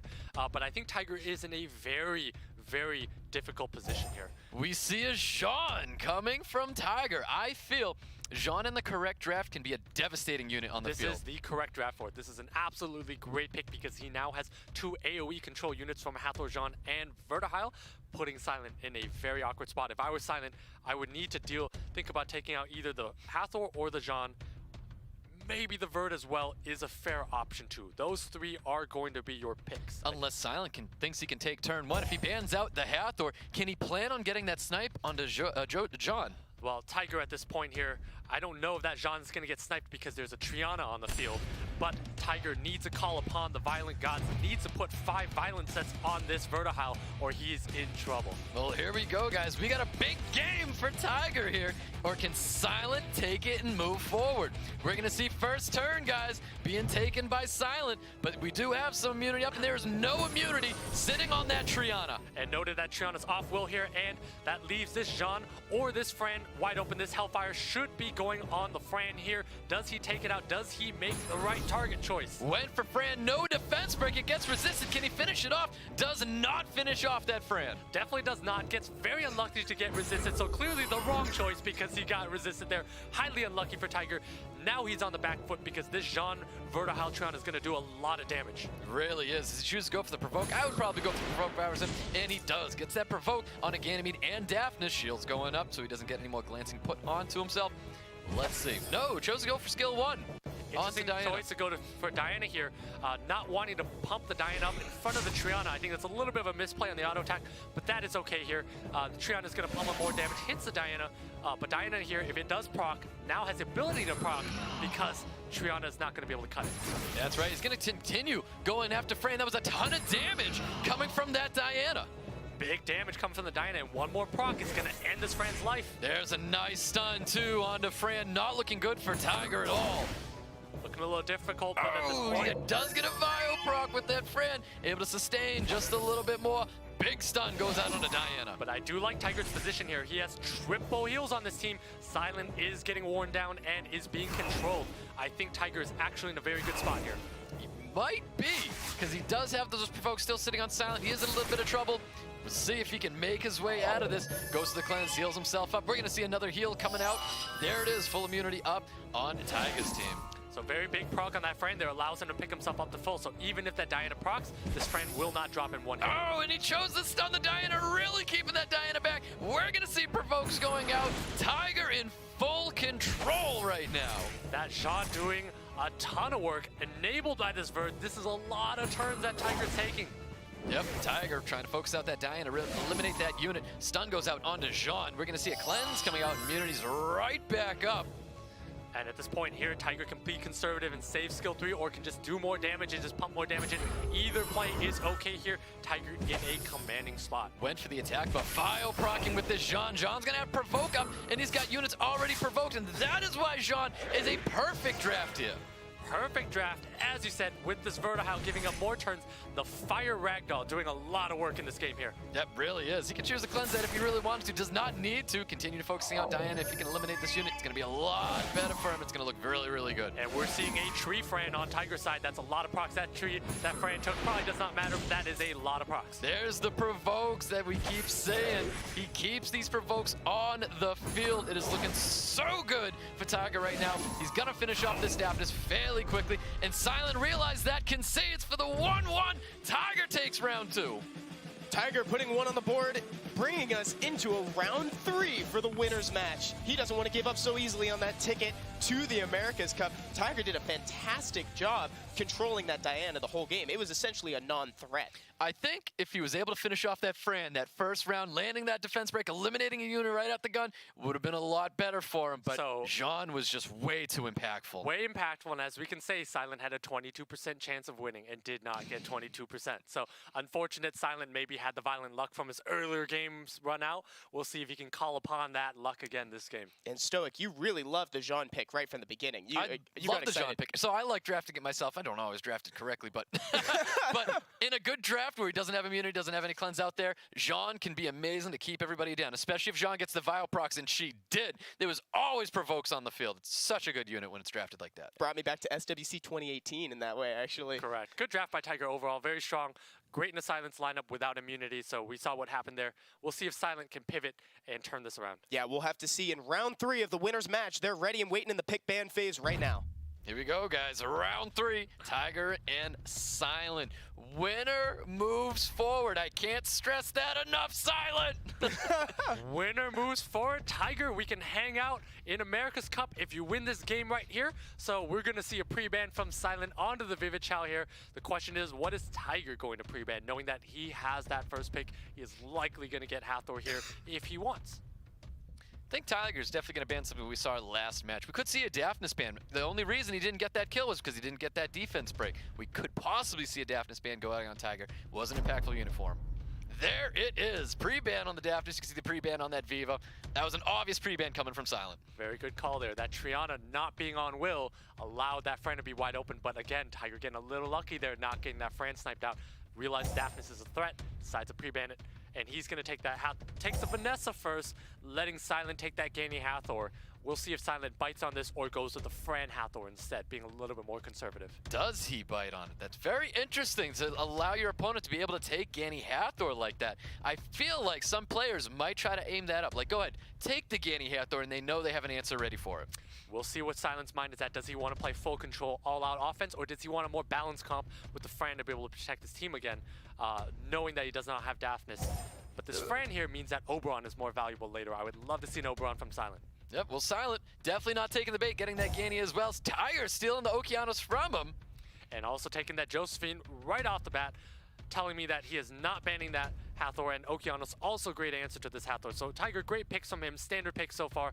Sylent here is going to lose first turn unless he brings in his Triton and tries to play for speed. That's right. Now with the Daphnis ban, he might just go to his Oberon in this case.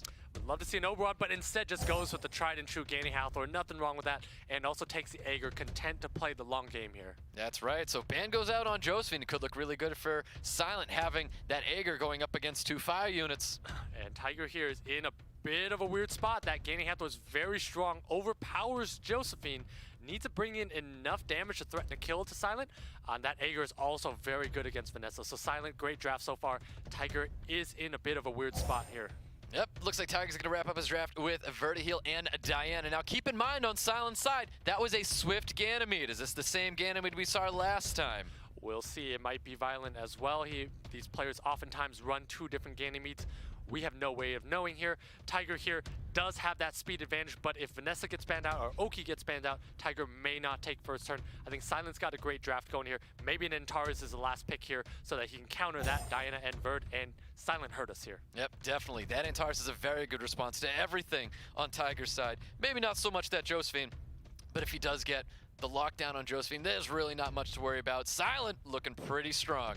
Yeah, and if I'm Tiger's position right now, I'm facing down a Gany Hathor. I may either want to think about sniping out one of those units off the bat or ban one of them, because once that lock gets down, that is very threatening, and Sylent has enough damage to push through and win if he gets that combo off. Ooh, bans go out. Tiger eliminating the Ganymede, so tearing apart that Gany Hathor. Sylent banning out the speed lead, the Vanessa. So we'll see, can Tiger's Diana take out this Aegir? I do like Sylent's draft just a bit more, but if Tiger does have luck on his side, does have more than one violence set on this Diana, he has a very good chance of winning. Or does the Antares respond well to the Diana? We're gonna find out, guys, because we've got round 3 between Tiger and Sylent. Winner goes to America's Cup.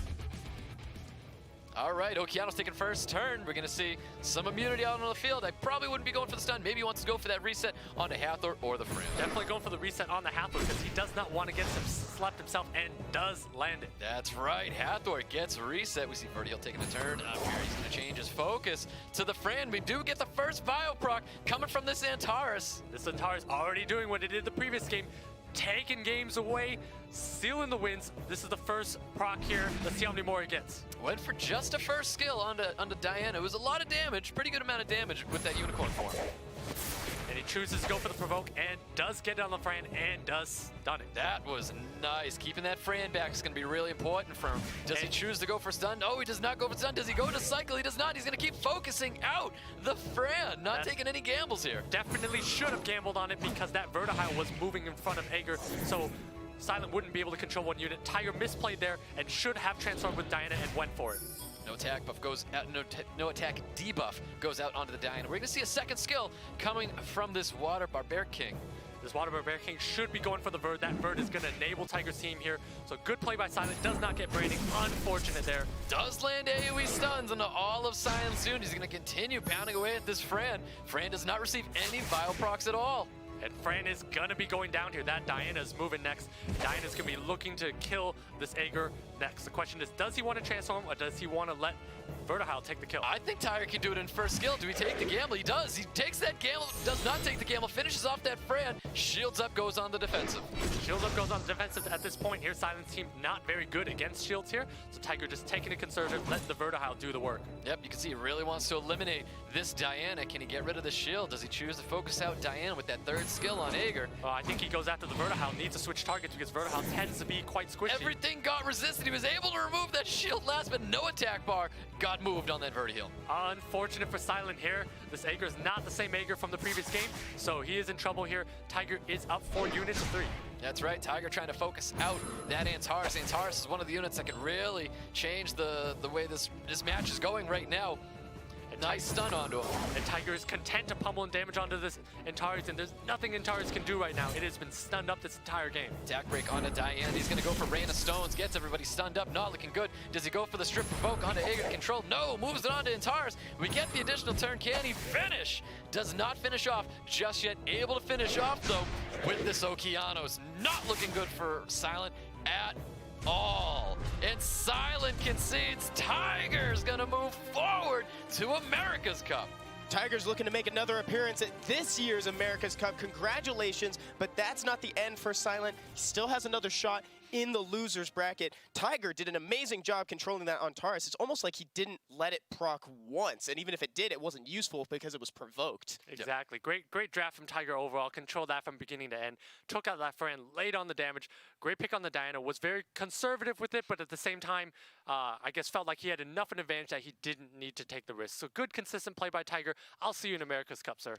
Yeah, and also very good call from Stoic early on about the pre-ban on that Daphnis, because round 2 would have been a very different game if that defense break was landed on the Fran. Yep, that's right. But I mean, Fran on the other hand, going on to Sylent's team, the removal of Fran so early into that match is what really devastated him a lot. Not having that extra sustain on the field and the attack buffs as well, because an attack buff Antares, and we saw the Antares dealing some pretty good damage. He really was missing out on that attack buff. He could have maybe changed the tide with that one. And this goes back to say that that Fran on Sylent's side is violent, which means that it goes under the Okeanos of Tiger's side. Had that been a Swift Fran, it's a very different matchup because Okeanos no longer has a skill 3 or skill 2 target. So in this matchup, it is very much dependent on the builds of that Fran, and in this situation, Sylent's team Fran just did not match up well to Tiger's team. That's right. So Tiger is moving forward. Let's go ahead and take a look at the results of the tournament thus far. So here's where we saw match 1. We saw Tiger get a 2-0 on Romanfury, and we'll be seeing Romanfury again here shortly in the upcoming match. Here comes match 2, where Sylent took 2 wins against Barion, and that's moved on into the winner's match. And this is the game that we just saw, and I think Tiger is actually the first Canadian to move on to the America's Cup thus far, I think. I believe so, unless Truffle Salad can somehow make it the next stage. So he's going to be the first Canadian. Congratulations, Tiger, representing the country well. And here's the bracket, so you can see the journey these players have been on so far in this tournament. Tiger has secured his spot at the America's Cup. We're going to be seeing match 4 coming up shortly here. Romanfury versus Barion. And whoever wins that game is going to be meeting Sylent in match 5. I hope Romanfury is prepared for Barion, man. He's got a tough match ahead of him. He says he's prepared, and he can't let me down now, because he let me down before. Yeah, exactly. Come on, Roman. And I know Stoic typically doesn't like to see Say Swag Again versus Say Swag Again matchups, but I think you want to see another one today. I want to see one today. This is one time where we do want to see it. And exactly. I just want to see a good game dictated by some mats, dictated by violent procs. I want to see those LD units. I want to see those overpowered units in play here. So Barion, hopefully you pick that Yanhong and that Nephthys and whatever other LD toys you got here, because that would be a choice. You know he will. He's an entertainer. He's already showed that. Absolutely. Guys, we got a treat for you. We have the first coupon code of the day coming up right now. It's at the bottom of the screen. I'm actually going to take a photo of that for personal use later. There we go. Awesome. Nailed it. Great. All right, guys, so we've got Romanfury and Barion. I combined their names coming up shortly here. Let's go ahead and get to know these players a little bit through their player profiles right now. All right, so we have Barion here. We see him in action against Romanfury earlier. Barion does have a lot of tournament experience, having been to all the SWC championships, does like that single cleave comp, but today has shown that he does Barion, but has had more success with that single cleave comp, so we'll see if he goes back to what's tried and true. And Romanfury, the SSA guild leader, says he's very prepared for Barion. I really hope we get to see that from him. We know Romanfury brings a lot of that meta units that Ganymede has with the Okeanos, the Vanessa, safe teams like that. Look at this fun guy. Don't you guys want to see this guy in SWC? Yeah. Come on! Yeah, we we can do. beat this fella here at America's Cup if he moves forward, though. Here's a closer look at the matchup with the RTA Season 9 data, their most picked and banned monsters. Looking forward to see what Barion picks now, because you don't really see Barion picked the same way twice. You definitely do not. All right, guys, here we go. So we've got these players ready in the pick ban phase of round 1. Take it away, Stoic, and make it a bud. All right, guys. Romanfury, Barion, they're round 1. Let's see if we're going to see a Barion comp coming in his first match. Are we going to see something different from him? Yeah, and Romanfury actually opting out for the pre-bound on the Nephthys, not the Yunhong, so he's ready to stare down the single cleave comp, because Yunhong works quite well with Barion's single cleave comp. Romanfury does have first pick, though. That's right, and Barion has that pre-ban on Vanessa. I think we might see the Barion comp coming out, and there it is. Quick picks, no thinking at all, lays down the Molong and the Icarus, does not care about what Romanfury has in store for him. So at this point here, Romanfury really needs to decide, does he go with the Triana Terranese type of take the action and try to survive, or does he try to fight for turn 1? We'll see where Romanfury, where his head's at. He saw the Samath earlier, liked the damage it did, so I guess he's taking it early, and he looks like he wants to go for turn 1, so he goes with the Triton Samath, so he is fighting for turn 1. That's right. Roman really needs to get turn 1. He needs to gain some sort of control with turn 1. Barion wrapping up his draft, something we've seen before, the Jamara and the Yunhong. No hesitation from Barion's side. Stone cold going in here. Interesting to note, Roman did not have another strip other than Triton, but goes with the Shayna Martina comp, so he has 2 strips at a very high speed, 2 speed leaders. Romanfury's draft, I love this draft from Romanfury. If Romanfury can get that first turn and gain control, it could look really good for him, especially if he procs. I'm pretty sure both of his twins are on Vio. And I think Romanfury at this point needs to ban the Yunhong on Barion's side, because that is Barion's fastest unit here. And Romanfury, with that Shayna Martina Triton, I anticipate it's a very fast lineup. So Romanfury, if he's fighting for turn 1, needs to take out that Yunhong. That is the ban he needs to go with. Oh, bans out a damage unit. Maybe watching Silence's match and realize what he should have banned, that was different for his draft here. We see Triton gets banned on Roman's Fury side. Leader skills go out. We get a speed lead from Roman, and I think it was a speed lead from Barion as well. Likely going to see Barion take turn 1, but we'll see who has faster units here on the field. Here we go, guys. Round 1, Romanfury, Barion.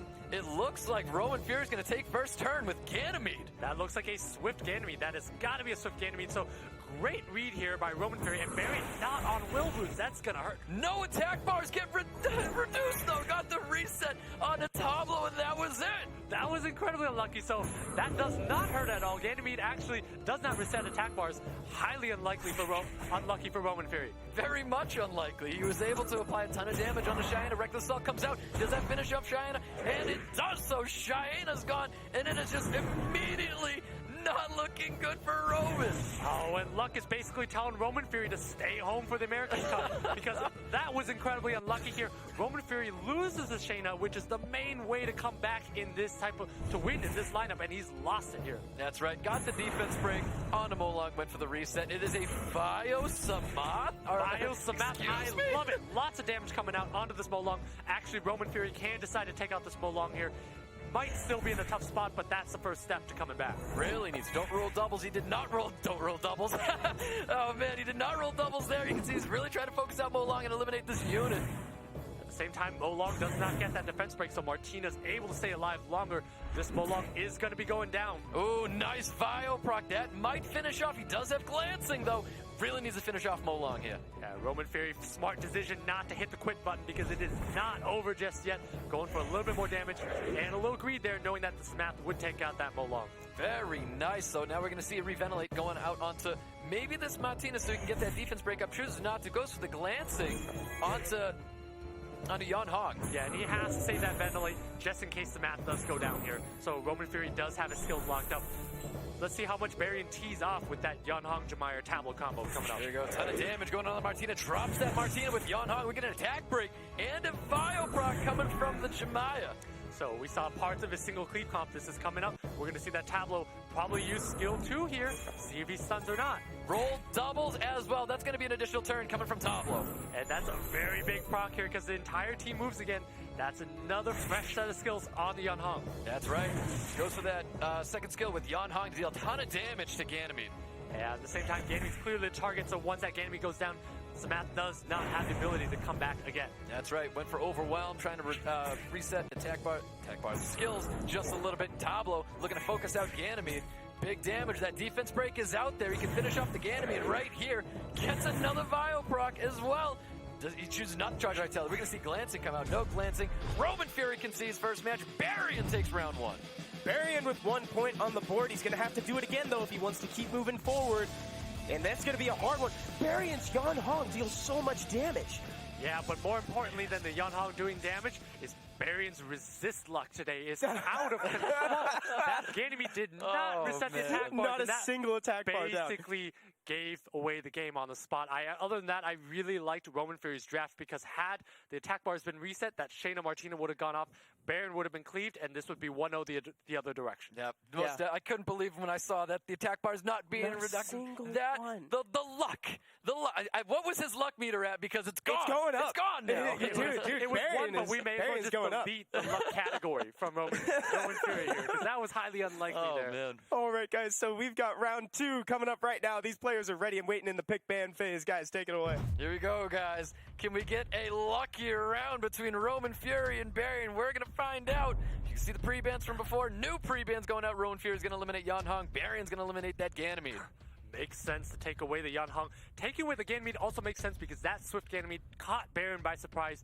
I'm sure he was not expecting it, so Romanfury now has come up with another way of winning the game. Barion first picking that Josephine. Again, it did not work out for him last time he first picked Josephine, so we're going to see another repeat. And I kind of disagree with the Josephine first pick because it turns his hand face up that he is not going with the single shot cleave, and your opponent does not have to go with control. So Romanfury is very free to take lots of damage, rely on Diana's, do all kinds of...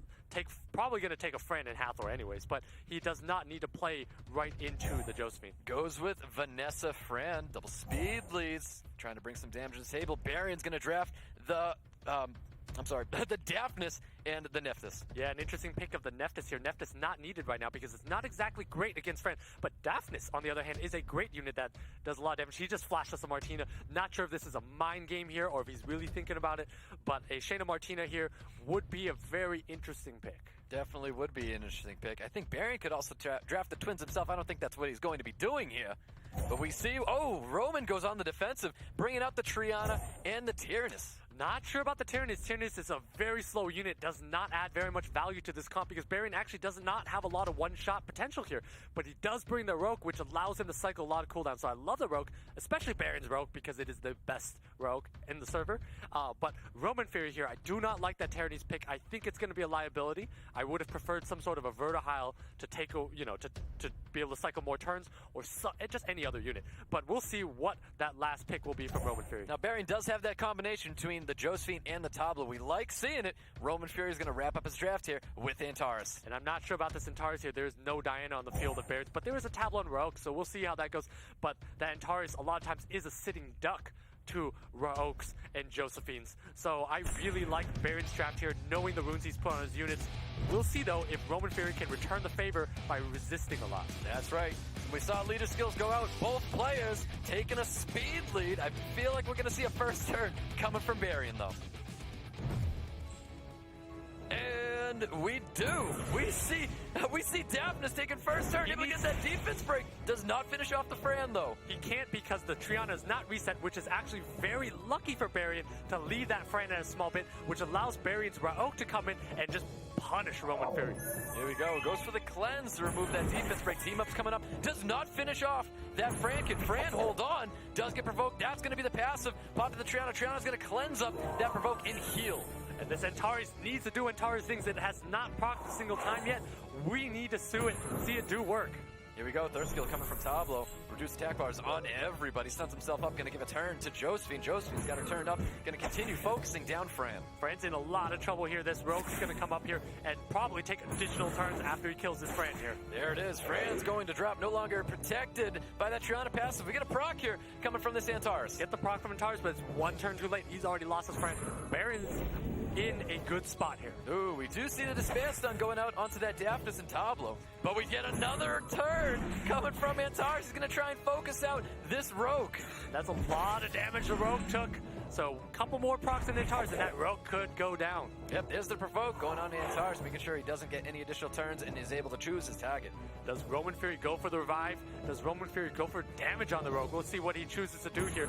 But again, this Tyranny is not doing very much this game so far. Went for the revive, brought out the Fran. Fran's gonna get ganged up on by almost everybody on side's Barion side. Landing that defense break though, going for the AoE, applying a ton of damage. Josephine could finish up, does not finish up, got the stun on a Fran. At the same time, Barion does have skills up on the Daphnis, does have skill 3 up coming up next. This Rogue is in prime position to take out this Fran. There we go, more sustain comes out. Can he drop the Fran? Does not drop the Fran yet. Fran quite good with that defense buff here, but Barion's unit's so fast here that Josephine is going to eliminate this Fran very soon. And there it is. Gets procced by the Triana. Triana's got her skills up. No heal coming from Triana though. No sleep as well. Gets that bio proc. We are going to see another heal coming from this. Actually, Romanfury needs a proc right now or else he's going to lose his Fran and be in a tough spot. So let's see if Romanfury does get the luck. Does not proc. Hellfire comes out. Make sure he finishes off that Josephine. Josephine's gone. We're going to see him. He's going to continue trying to focus out Antares now. Rolling doubles. We're going to see an additional turn. Here we go. Not return dice. He went for the second skill. Landing doubles as well. This is another turn coming from Tablo. Return dice comes out, stuns himself up, giving a turn to Josephine. That was a big misplay from Barion. Chose not to use Hellfire on the Antares instead and chose to use it on the Fran. Doesn't matter. Both units are down there, but could have had it a lot easier. Rogue doing rogue things onto that Triana. Triana's not looking good. She's defense broken. Barion's going to wrap this up. Does not get the defense break onto the Tyrannus. Tyrannus stays alive, but he's going to be able to finish off that Triana with the Rogue. And Tyrannus doing absolutely nothing this game here except showing Romanfury that he needs to stay home from even more Vile procs. Barion takes round 2 against Romanfury. Barion's going to be moving on to the last chance match, where he's going to be fighting Sylent one more time. Incredible game. You said that, so he committed too hard on that Fran, is what you're thinking with that third Well, at the same point, that the Fire Lich did have a buff on it, so he can totally use that Daphnis to snipe out Fire Lich and then use Rogue to kill that Fran, but chose instead to go for it there. I'm not sure about that play. Lich had a lot more HP, and that could have been dead right there on the spot. So I really think Barion could have had it easier, but didn't matter anyways. He was in such a good position. Again, that Wind Druid pick from Romanfury, not really doing much that entire game. Yeah, that's true. It revived the Fran, which I guess kind of had a little bit of a tempo shift where it really made Barion spend a lot of time trying to kill that Fran and lock it down, trying to invest a lot of turns into it, right? But yeah, I mean, he was really invested trying to get rid of that Fran. But let's be real. There were so many Vile procs on the field. I feel like you could have just done anything at that point, and it just would have worked out for him. But yeah, you spend a lot of time trying to get rid of the Fran. Could have got rid of the Antares quicker, but the way it played out is honestly totally fine. Barion totally took that victory. That's true. Guys, we have one more match coming up after a short break. We'll see you right back here in about 10 minutes.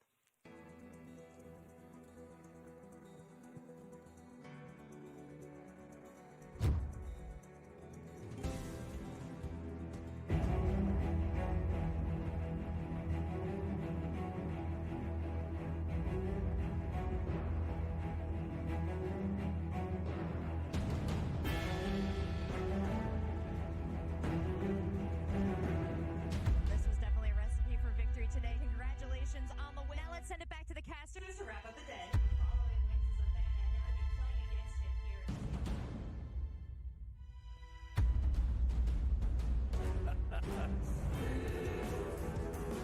Let's head inside.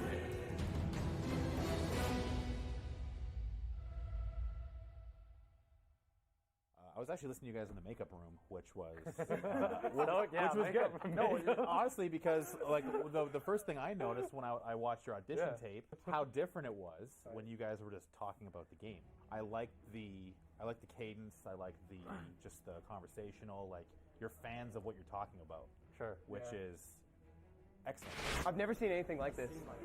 This even puts the finals from like last year's Shane. Does it really? Yeah. We didn't have a screen like this.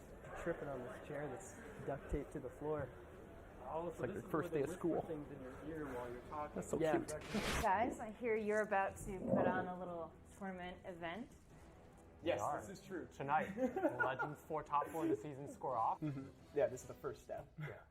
And meanwhile, this whole time, every time he gets that additional turn, he's building up more percentage on Antari's passive, kind of like a Sozin's Comet, just looming in the distance, right? How big of an issue is that? Huge issue over time, and that Artemil is also getting stronger over time as well. Evan, I would say you almost took on the role of play-by-play in this last cast. I would have liked to hear a little more from Curtis, and part of that is just kind of making room in the cast for it.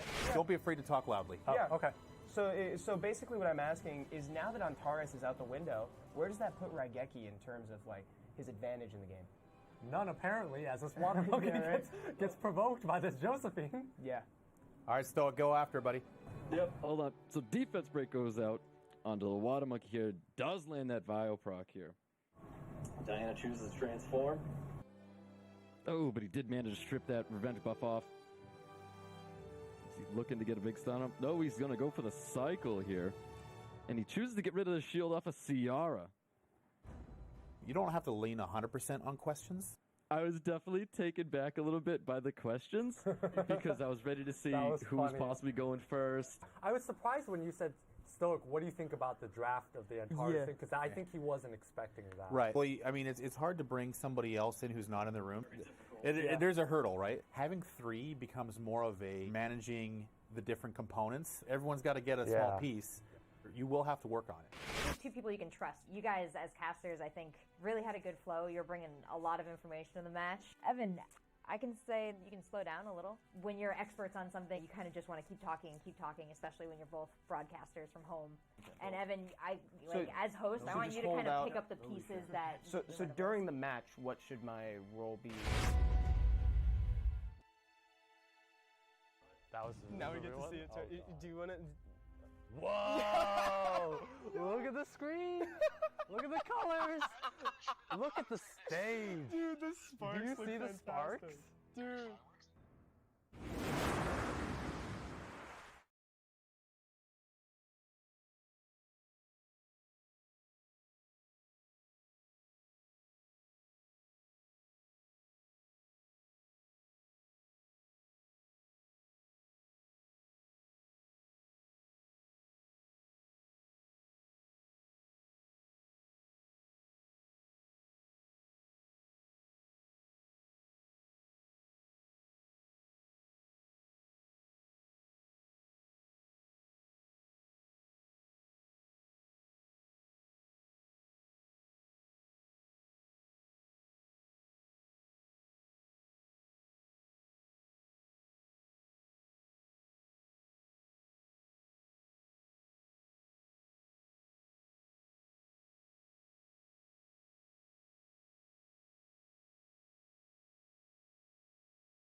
Hello everyone and welcome back to SWC 2019 America's Cup Group Stage C. My name is Evan, I'm still your host, and I'm still here with Stoic and Making a Bud. How are you guys? Doing all right. Still doing well.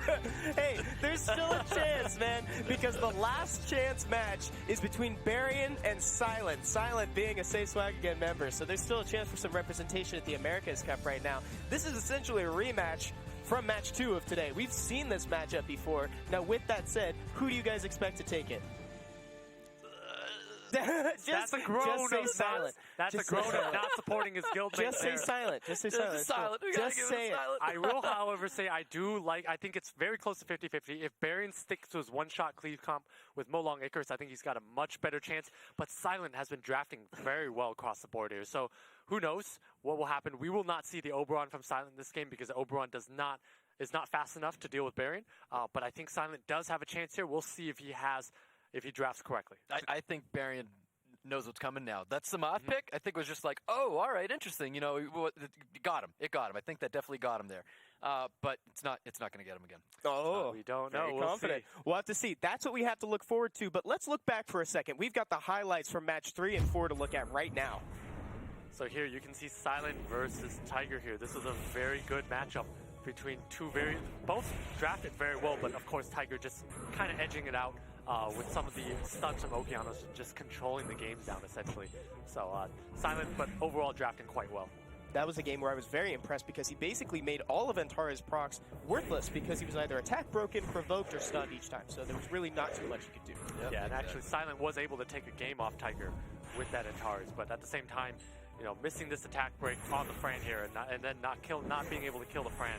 And then just that Jean control with the Vertihile from Tiger, just so powerful, so good. You can just say how important it is that when your Daphnis is being used, you want it to deal that serious damage. I understand if you get the resist out there, you don't get the defense break, but you want him to do his job, and his job is to eliminate a unit that first time. Yeah, exactly. And actually, Sylent was up 1-0 first, so he was one win away from joining us in Manhattan Beach, but unable to get it, so now he needs to claw his way back and win 2 more games.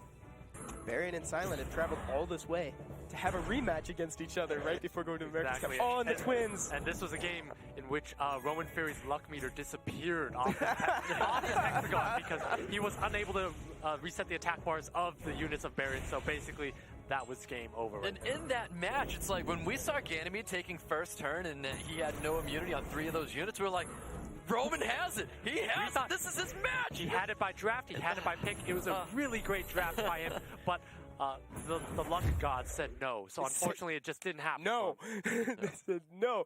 All right, guys, so that's what we've been seeing. We've got Barion. We've got Sylent. Let's go ahead to get to know these players a little bit more with their player profiles. All right. We have Barion here, who, again, we've seen him with that one-shot cleave comp, but also mixes things up with Yanhong and Nephthys. Has a lot of tournament experience here. Has a lot of luck with procs on the Railgun Tableau today. We'll see if that luck meter goes even higher after today. Here we go. We've got Sylent. He was so close to his victory, but now he's going to be going up against Barion. We see a lot of those same Ganny, Hathor, Okeanos, Vanessa, Fran drafts coming from Sylent, but he does have an Oberon on the back burner. We have yet to see this, so he's got a very tough match coming up against Barion. You know he's been thinking about it. Ever since match 2, he's probably been thinking about what he could have done differently against Barion, and Barion thinking the same. He's probably going to try to do something similar. There's that data from RTA Season 9. We're going to have to see if it holds true. We've got Barion and Sylent ready and waiting in that pick ban phase of the last chance match. Winner of this match goes to America's Cup. Correct. Let's go, guys. Sylent versus Barion. Can Sylent upset Barion, or can Barion cleave his way to victory? Winner gets to join us in Manhattan Beach, and loser gets to be a fan and watch SWC from home. So let's see who gets to join us at the end of August here. We see Sylent pre-banning that Yanhong and Barion pre-banning that Vanessa here.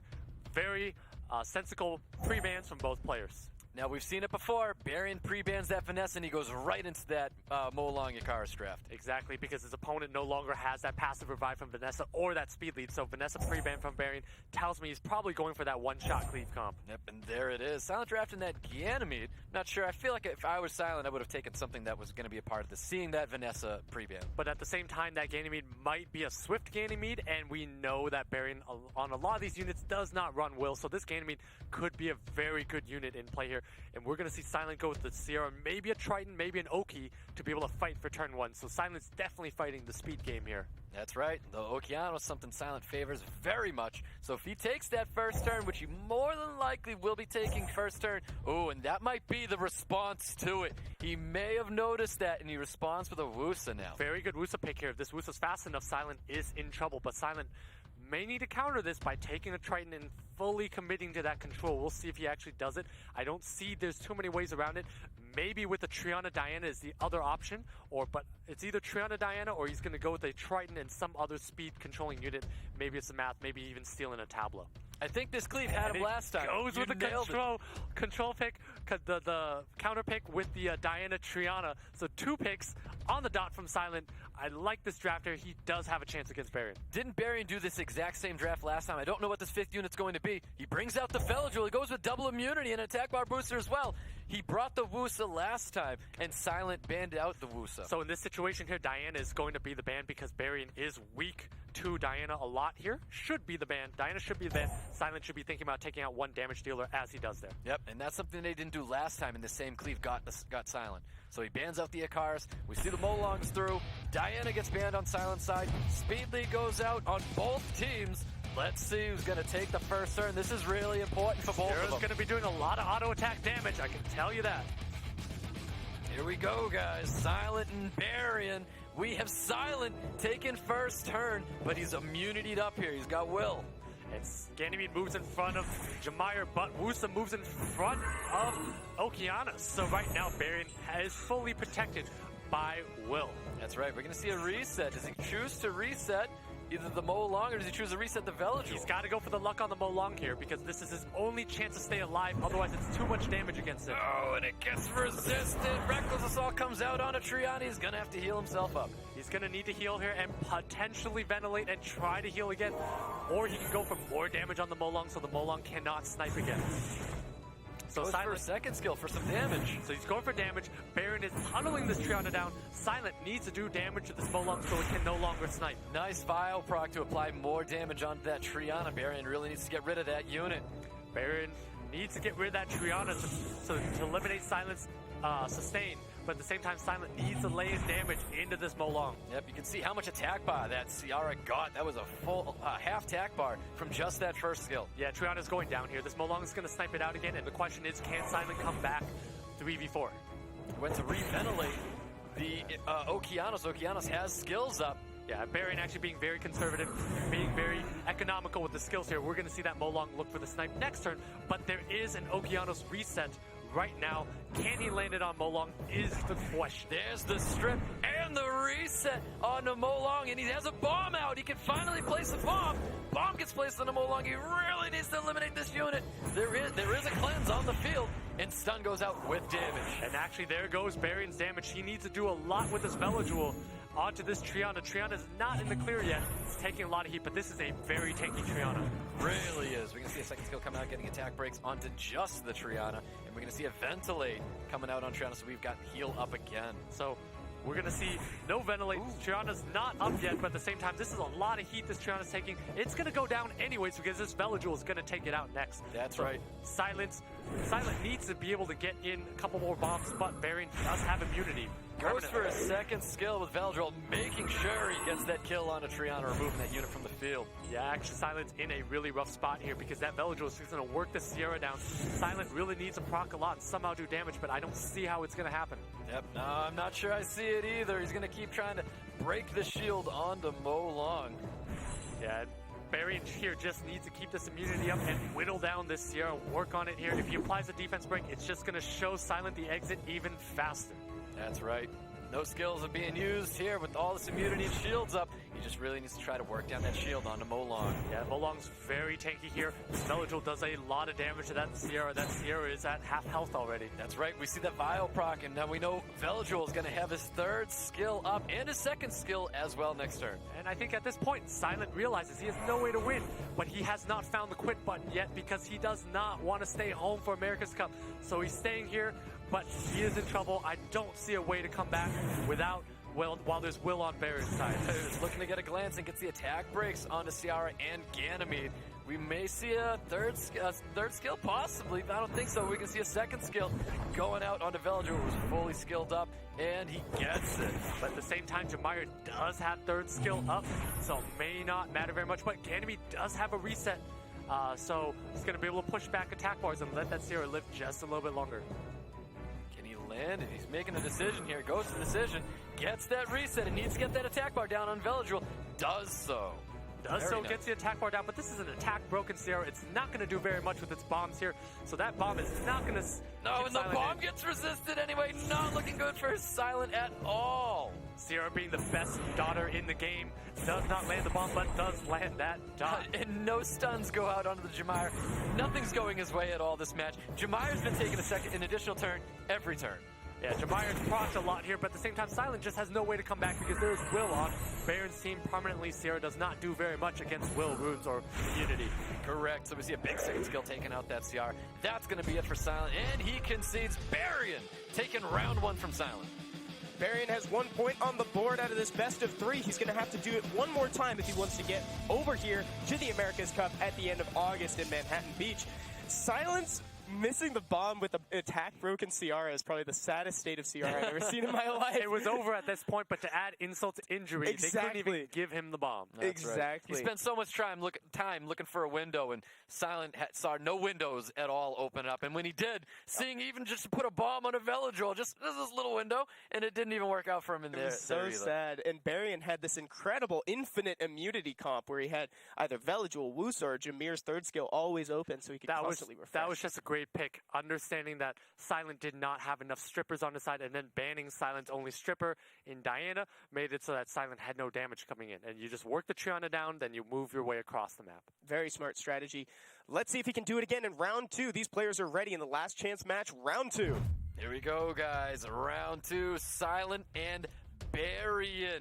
Can Barion make the SSA upset, or can Sylent at least take one? So Barion here just needs to win one more game to get his ticket to come out to Manhattan Beach at the end of August. Can he do it here, or can Sylent force him to one more game? We'll see. Sylent does pre-ban the Nephthys, and Barion pre-bans the Ganymede. Yep, Barion pre-ban on that Ganymede. We saw it was a Swift Ganymede. Pretty sure that was Swift Ganymede from last match.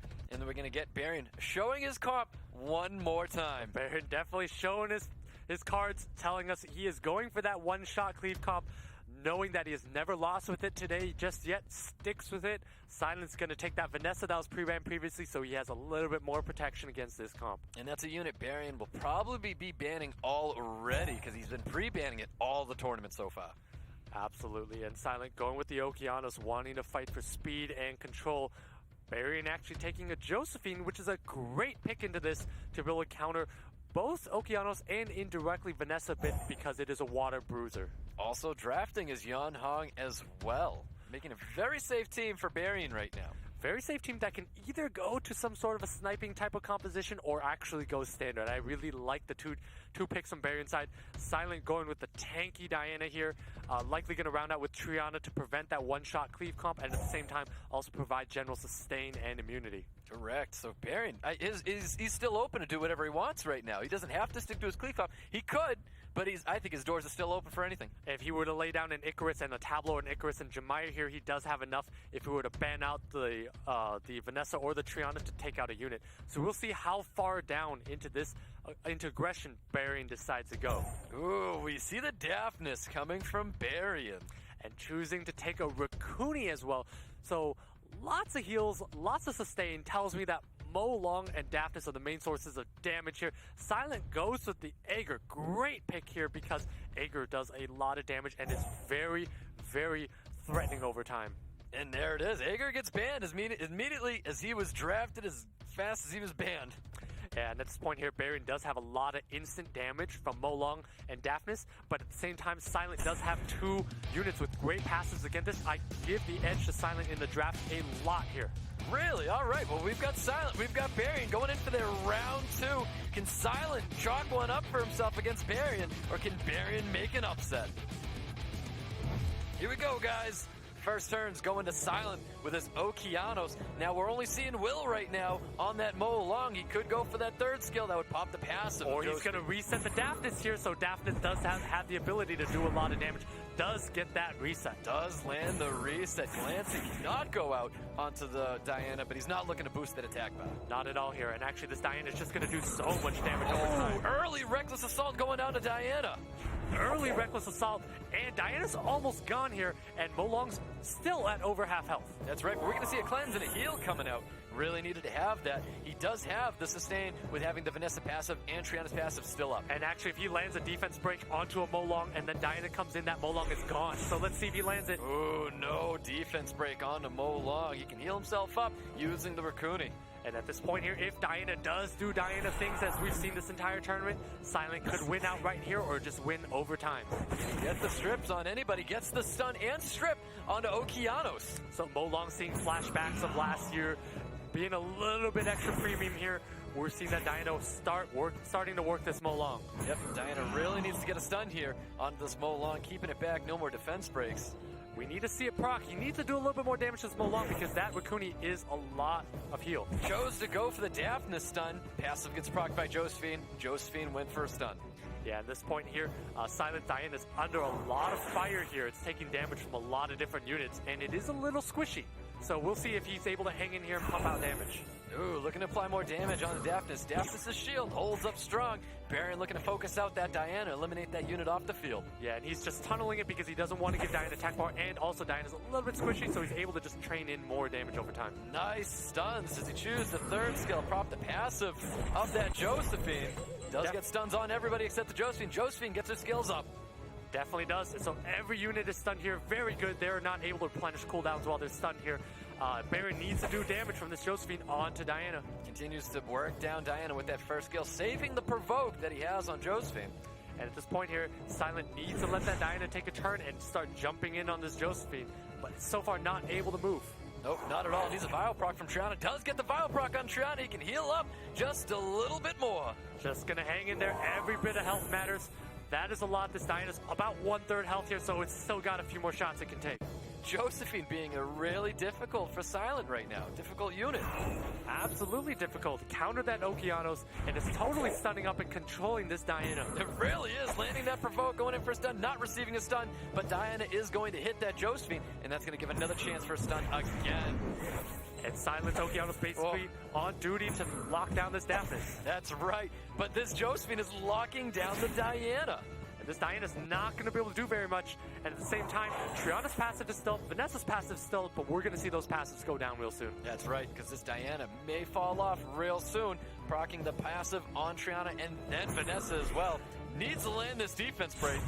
Lands the defense break. Does he get a Vile Proc? No Vile Proc, but that defense break could be big onto that Molong. It could be big if Sylent Diana is like every other Diana we've seen this game. Can this Diana bring Sylent to Manhattan Beach? That is the question we were trying to answer. He did not proc the passive of Triana just yet, but he's going to get that multi-hit, eliminating it, and it gets revived up. Now there's no more defense break onto Molong. No more defense break, and the Vanessa passive and Triana passive are both gone, so this Diana is wide open to be knocked out here. Really is. He needs to take about 32 turns right now. He definitely finish this off. He definitely needs more than just 22%, and he is going for it. He's doing damage. Probably going to start on this. Goes on the Molong here. At the same time, needs to do just more than that. That Molong is super tanky. That's right. He does not need to stun right now. He stuns right now. He's just going to pass that turn right to Josephine. May not have a choice. And at this point here, Josephine and Daphnis are moving in front of Diana. That's a lot of damage that Diana is going to be taking. Ooh, glancing on Diana. She's not able to turn cycle with that glancing on top of her. Not able to turn cycle, and that Triana is going to need to cleanse it up, but we're not sure if he's going to be able to live until Triana gets a turn. Goes to the AoE stuns, only stunning up Raccoon and Daphnis, giving another turn to Josephine. Josephine going in for that provoke. Does not land the provoke onto Diana. If this Josephine was a crit damage Josephine, this Diana would be dead already, but unfortunately is not. And even so, this Diana is almost gone. Getting that reset on the Molong. We're not going to see that second skill of Reckless Assault coming from just yet. He's able to Bioproc after healing up that Diana. And actually, this Diana needs to get on this Molong and needs to clear it off as soon as possible. That is what Sylent's going for. He knows that this is his path to Manhattan Beach. Can he get it? That's right. He does not need a stun. He does not want to push that Josephine forward. He needs a Bioproc. Gets that additional turn. Needs to finish off this Molong right here. Can he do it? I think that's enough damage. And he does. He's able to eliminate that Molong, and now he has to keep that Daphnis back from getting a skill. Great proc from Sylent there. 22%. Those Vile Runes paying dividends. And that Diana is keeping him alive. All Sylent needs to do is keep this Diana alive here. He needs another Vile proc from this Triana. If he can do that, he can heal up even more. Does not receive it. He does have passive, though. Passive is back online, so we'll see. Daphnis probably should skill 2. And that procs a passive, so a little bit misplay from Barion. Should have gone for skill 2 and is punished for that misplay there. Yep, most definitely is. He's able to heal up here. He can finish off this Daphnis, does he choose to. He can finish off with both the Vanessa and the Okeanos as well, but he's going to go in turn cycle onto the Josephine. So much damage being applied to that Josephine. It is looking so heavily favored in Sylent's game right now. Not able to finish off the Daphnis, gets the Vile proc as well, 22%. Sylent is going to be able to finish off that the Josephine, and he's going to take the Daphnis right here. What an MVP. This and the human form auto attack to assert dominance that this is the best Diana in the tournament. Sylent taking round 2 from Barion. Sylent with the turnaround, getting a point on the board saying, no, it's not going to end at 2. We're going to round 3 in the last chance match. That was incredible. That Diana actually did the Diana things that were necessary to make that match in his favor. Don't overlook that Triana, though. The Triana did proc a lot, and it was the heals, it was the passive keeping that unit alive. Triana saved the day. It was the Vile procs on Diana that allowed her to take out that Molong. Bio procs from Diana twice in the match, which allowed him to eliminate units both times on procs. And at the same time, Barion had a moment where he used Hellfire on that Diana, and it did 0 because that passive on Triana was up. Had Barion been counting the cooldowns, he would have known to use skill 2, potentially reset that Triana, and then get that kill. But either way, didn't pan out, so that's why we're at a third game here, and that's why both players are still fighting for a ticket to go to Manhattan Beach. Exactly. That ticket is still on the table. These players are ready and waiting in round 3 of the last chance match. Take it away, guys. Here we go. This is exciting. This is exciting. We've got Sylent and Barion going into a round 3. You can see the pre-bans before. Sylent pre-banning that Nephthys. Barion pre-banning that Ganymede. Are we gonna see a Barion cleave again, and will Sylent respond appropriately? And Sylent definitely gonna pre-ban the Yanhong here. We've seen that he does not like to play against light and dark monsters. No surprise, because they are overtuned in the game and do way too much in these drafts. So we're gonna see Yanhong ban and probably a Vanessa pre-ban from Barion, because Vanessa does so much against one-shot cleave. So I think that's what we're gonna see from both sides. But given this much time, I wouldn't be surprised to see the players decide to actually vary it up and change it. We'll see. They're letting the timers tick down, and that's exactly what we see. No surprises there. We're probably going to see that Molong, that Icarus coming out from Barion early, and Sylent probably going with that Ganny on Swift first. Yep. Well, Sylent's got first pick here, so does he choose to steal something from Barion? Would love to see a Tableau take, but I don't think Sylent's going to do that. I don't think he has it ruined up. I think he's going to just take that Swift Ganymede and pass the turn to Barion here. So we'll see what he decides to do. He's taking this time to think, so maybe that signals that maybe even an Oki first pick or some other pick is going to come out instead of the Ganymede, because Barion has not shown that he takes Ganymede very much. And there he is, Sylent drafting that Ganymede. Barion showing he's going to possibly do his cleave over again, locking in the Jemire and Molong first this time. Interesting lock on the Jemire, knowing that Sylent does not take Jemire, but also does not want to lock himself into a Molong Icarus type comp. So interesting show of flexibility, yet not quite exactly flexible with the Jemire pick. So kind of confused by Barion's picks here, but I think that's okay. Doesn't matter. We're going to see the same drafts come out. Sylent here has a decision, probably taking a Sierra Okeanos as he's done in the past to build a fight for turn 1. Yep, there's that Sierra Okeanos going for turn 1 on Sylent's team.